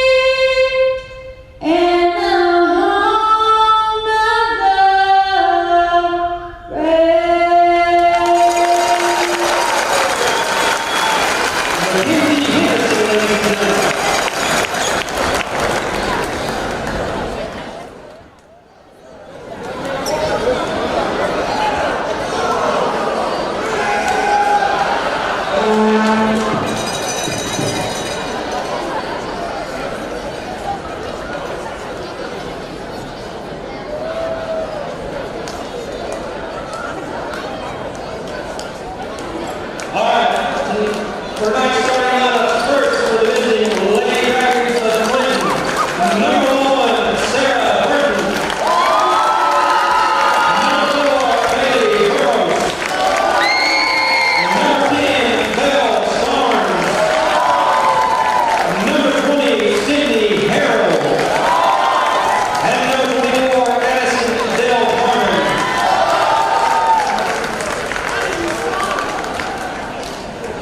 Now for your Lady Mavericks, number 1, senior Kylie Alvis. Number 13, freshman Shelby Kelly. Number 14, junior Lydia Milgram. Number 21, sophomore Emily Mustard. And number 30, sophomore Jalen Bullock. Head coached by Mitch Tuckles, assisted by Emily Bullock and Ryan Marshall. And welcome back, everyone, as we see them getting ready for the tip. We do have the starting lineup. Dallas, go ahead and give me that starting lineup for the Dragons, just in case you weren't able to make it out whenever they were announcing in the stadium. So tonight, starting for the Lady Dragons, we have Sarah Burton, Bailey Burrows, Bella Starnes, Sydney Harrell, and Addison Del Carmen. And Anderson County controls the tip as they bring the ball up. Starting for the Lady Mavericks, we've got Kylie Alvis. And the pass goes inside, and it's going to be touched by Clinton. It hit her in the hand. She didn't control it. You got number 13, Shelby Kelly. Number 14, Lydia Meldrum. Number 21, Emily Mustard. And number 30, who's going to be running point, Jalen Bullock. I think Mustard's the one that just scored there, Lee. Mustard got a bucket. Well, these long hair, the long hair is blocking the numbers. It makes it hard to read. Giving them all buzz cuts. Let's not do that. No? Okay. All right, there's a foul on somebody from Anderson County. Let's see who calls it on. Looks like number 14, Lydia Meldrum. That's her first foul. Team's first of the half. That's probably another foul on 14. Nope, just out of bounds. No, he called a foul. Is that 14 or 13? 14. That's two quick ones on Lydia. She's going to step to the line to shoot two. I guess two. Does she shoot? All right, there's one.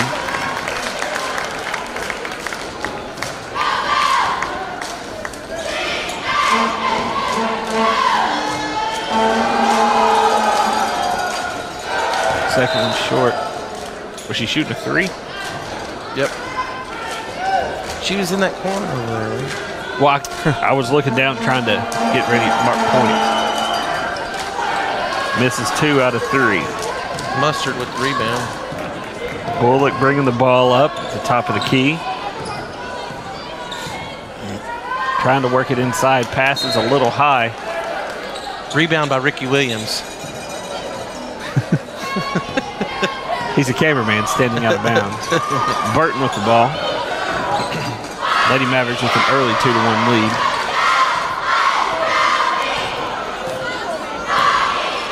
Burton getting the call from the sideline. Nice play inside, not able to finish. And there she does put it up and in.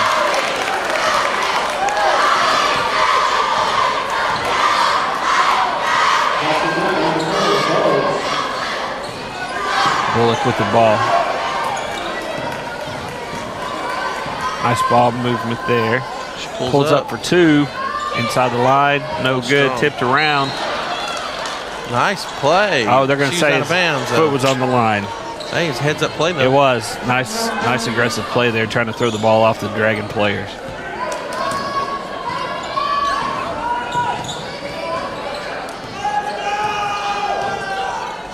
Dallas Cole, some more great insight. Yeah. I like the defense they're playing on Burton right now. 3-point shot. Off the rim, no good. Pulled down. Ball is going to stay with the Lady Dragons. Burton to inbound from underneath the basket.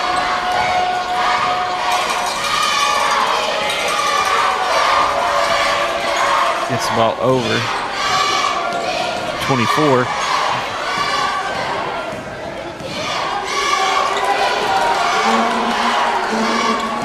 Back at the top of the key. Working the ball around. Addison Del Carmen dribbling it.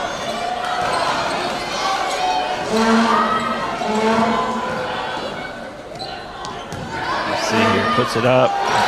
Block. Jump ball. Oh, nope. Called foul. Is that on foul? 13? Looks like it's going to be on number 4, I think. Number 4. Yeah. Okay. Bailey. I got to know the names here. Bailey. Bailey. So Belle Starnes is guarding right now. Nice defensive play there by the Dragons. They're pushing it up the court. Puts it up, no good. Rebound slapped around, poked, and controlled by Meldrum. She gets bumped, no call. Watch her toe. She stepped out. Nope. Oh, they called a foul. I don't know who it is. We don't have a shot of the referee, so not sure who that foul's on. There were a couple girls around her, so.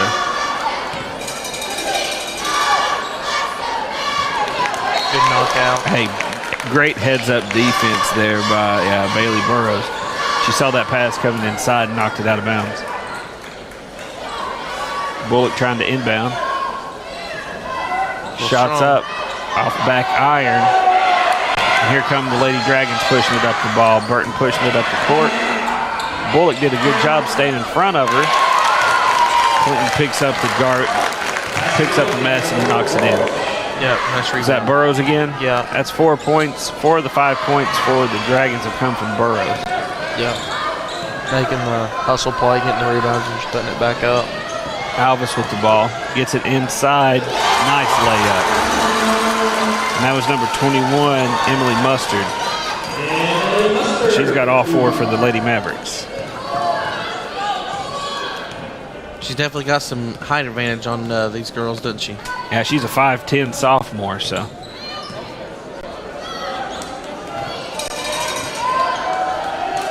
Look for the Lady Mavericks to put the ball through her quite a bit. Starnes driving in. Late, does a little scoop layup. Another foul. Nope, he was called slap. It's out of bounds. I thought he was holding Lost up control of it. with the arm. Lost control of it. She's the last one to touch it.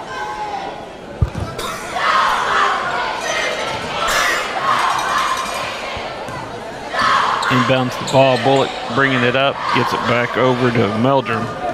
Back to Bullock. Cross court. Alvis takes it with the layup. Not able to finish. And Dragons with the ball. Pushing it up the court. Burton puts it down. She goes to the glass. Tried to get the foul. Alvis tried to get the foul called there. Now there is going to be a foul call. Oh, no, he's calling a jump ball. Possession error with the Lady Dragons.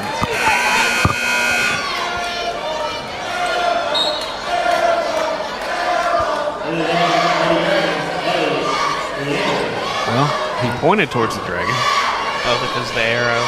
Oh, no. Never mind. That's how the arrow switch. I'm just going to try to pull it quick when he gets the ball. Yeah, it'll work. If it works, it works. All right, Burton bringing up the ball. Going, gets the drive, tries to draw the foul. She's just got teed up. She just got a technical. Yep. I'm afraid that's what just happened. Can't yell at a ref. I understand if you're frustrated, but you can't.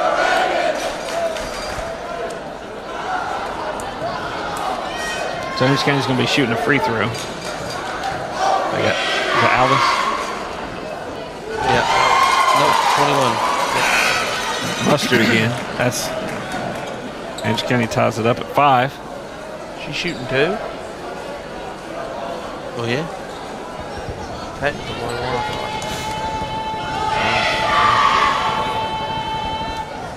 knocks down both of them.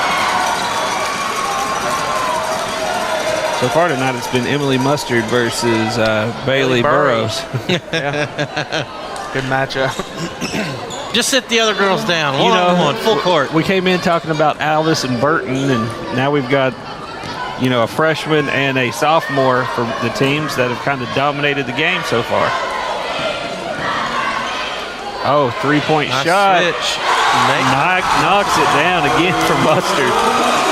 She's got all 9 points for the Mavericks. That was a good switch there.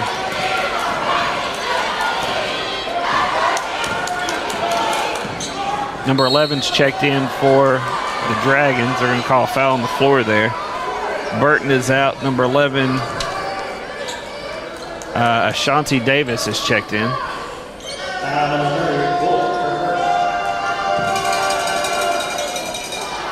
So I think that last one was on 30. Okay. For Anderson. Jalen Bullock. Yeah. I'm missing one foul somehow. I don't. There's one where we didn't see the referee call it. Yeah.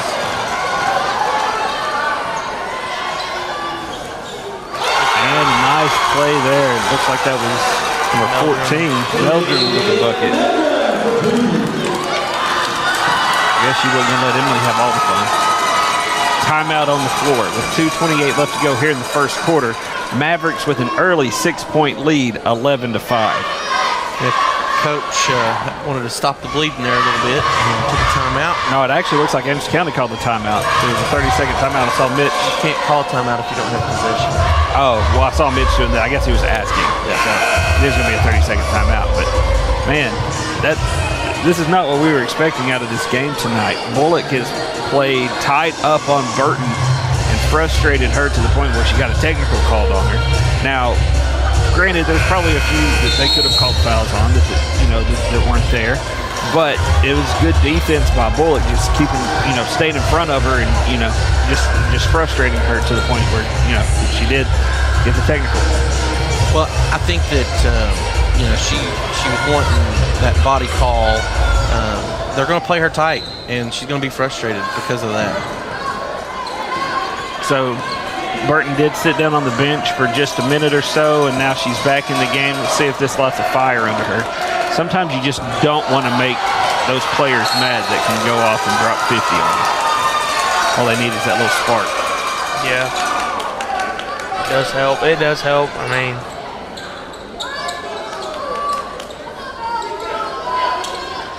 thanks, Dallas. yeah. Emmy award-winning stuff. Oh, nice pass inside. Dragons are trying to press, but the spacing that the Lady Mavericks are getting right now and be able to break that press and getting an easy layup, it's just hard to do as Mustard gets another bucket. She's already in double digits tonight. She's got 11 points. No, to have a Meldrum with the rebound, pushes it up the court. And there's a foul called. I think it was on 11. Again, I couldn't see the hand. No, of the I think it was referee. on Ashanti. All right, Bullock with the ball. When you go into a football stadium, it's normally, if you're the home team, you get 3 to 7 points. What's that equivalent in basketball league? I have no idea. 5? I think it's 3 points automatically for a home team in football. I'm not sure. Oh, 3-point shot again there by Mustard. My goodness, she is lighting it up. Here early, she certainly is. She has 14 of the 16 points for Anderson County. Anderson County with an 11-point lead. Burton off the mark. Foul. And that's going to be a foul there. That'll be her third. If that's on Meldrum. If that's on Meldrum. No, it's on Meldrum. You got to love her aggressive play, though. I mean, yeah, you just don't want 3 fouls in the first quarter. So 22 subs in for her. 22 is going to be Rowan Smith.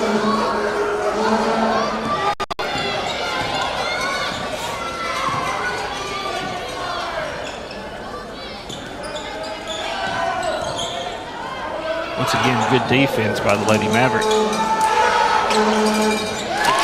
Nice shot there. I think it's just going to be a 2-point shot. Ellie Lindbergh. Bullock with the ball now. Again, Dragons are trying to get that trap, but when they do that, they're leaving that back row exposed, and that is giving a lot of easy layups for Mustard, which is what's helped Anderson County really pull away and grab this big lead.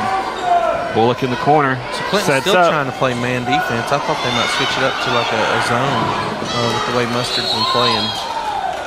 Oh, called travel. It must have been before she passed the ball.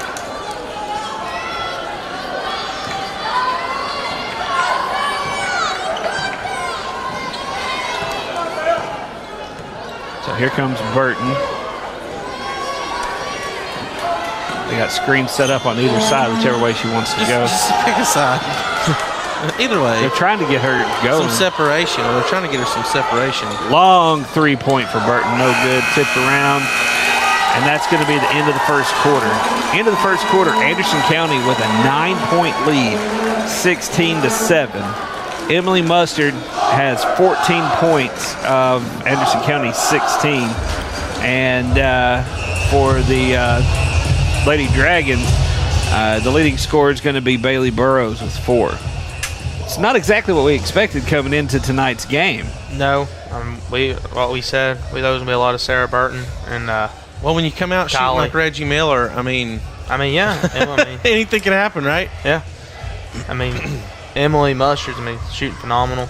She maybe missed 1 or 2 shots. So. She hit a 3, the only 3 that she took. I mean, she's just she's everywhere on the court. She hit the free throws whenever, you know. No, she did. Yeah, she was the free throws. Yeah. So I guess you go with the hot hand. Yeah. I think we have a leader going into for player of the game right now. If the game stays, the we're way 1 quarter in, so I wouldn't be placing any bets just yet. That was an amazing first quarter there by Mustard. That's got to be the best quarter, maybe game that she's had in her Anderson County career so far. She's been fantastic. Yeah, I mean, they already got 16 points, and traditionally, girls basketball games in high school are fairly low scoring, but I've seen it trending in the last couple of years upward. And that's going to be a travel called on Alvis. Second one. I think that's the second one on her. Possibly. Like a minute.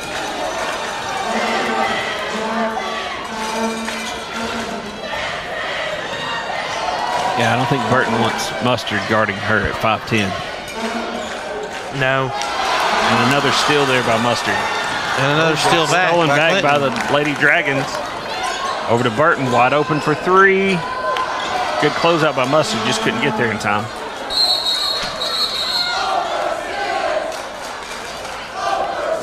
So call it timeout by Anderson County. You know, when you get the rebound down there in the end, you don't want to immediately give it to the shortest person on the court before the defense has a chance to get back, or they get surrounded pretty easily. I don't know. She's pretty tough. Oh no, there's no doubt she's tough. Luckily, she's tough like her mom. So.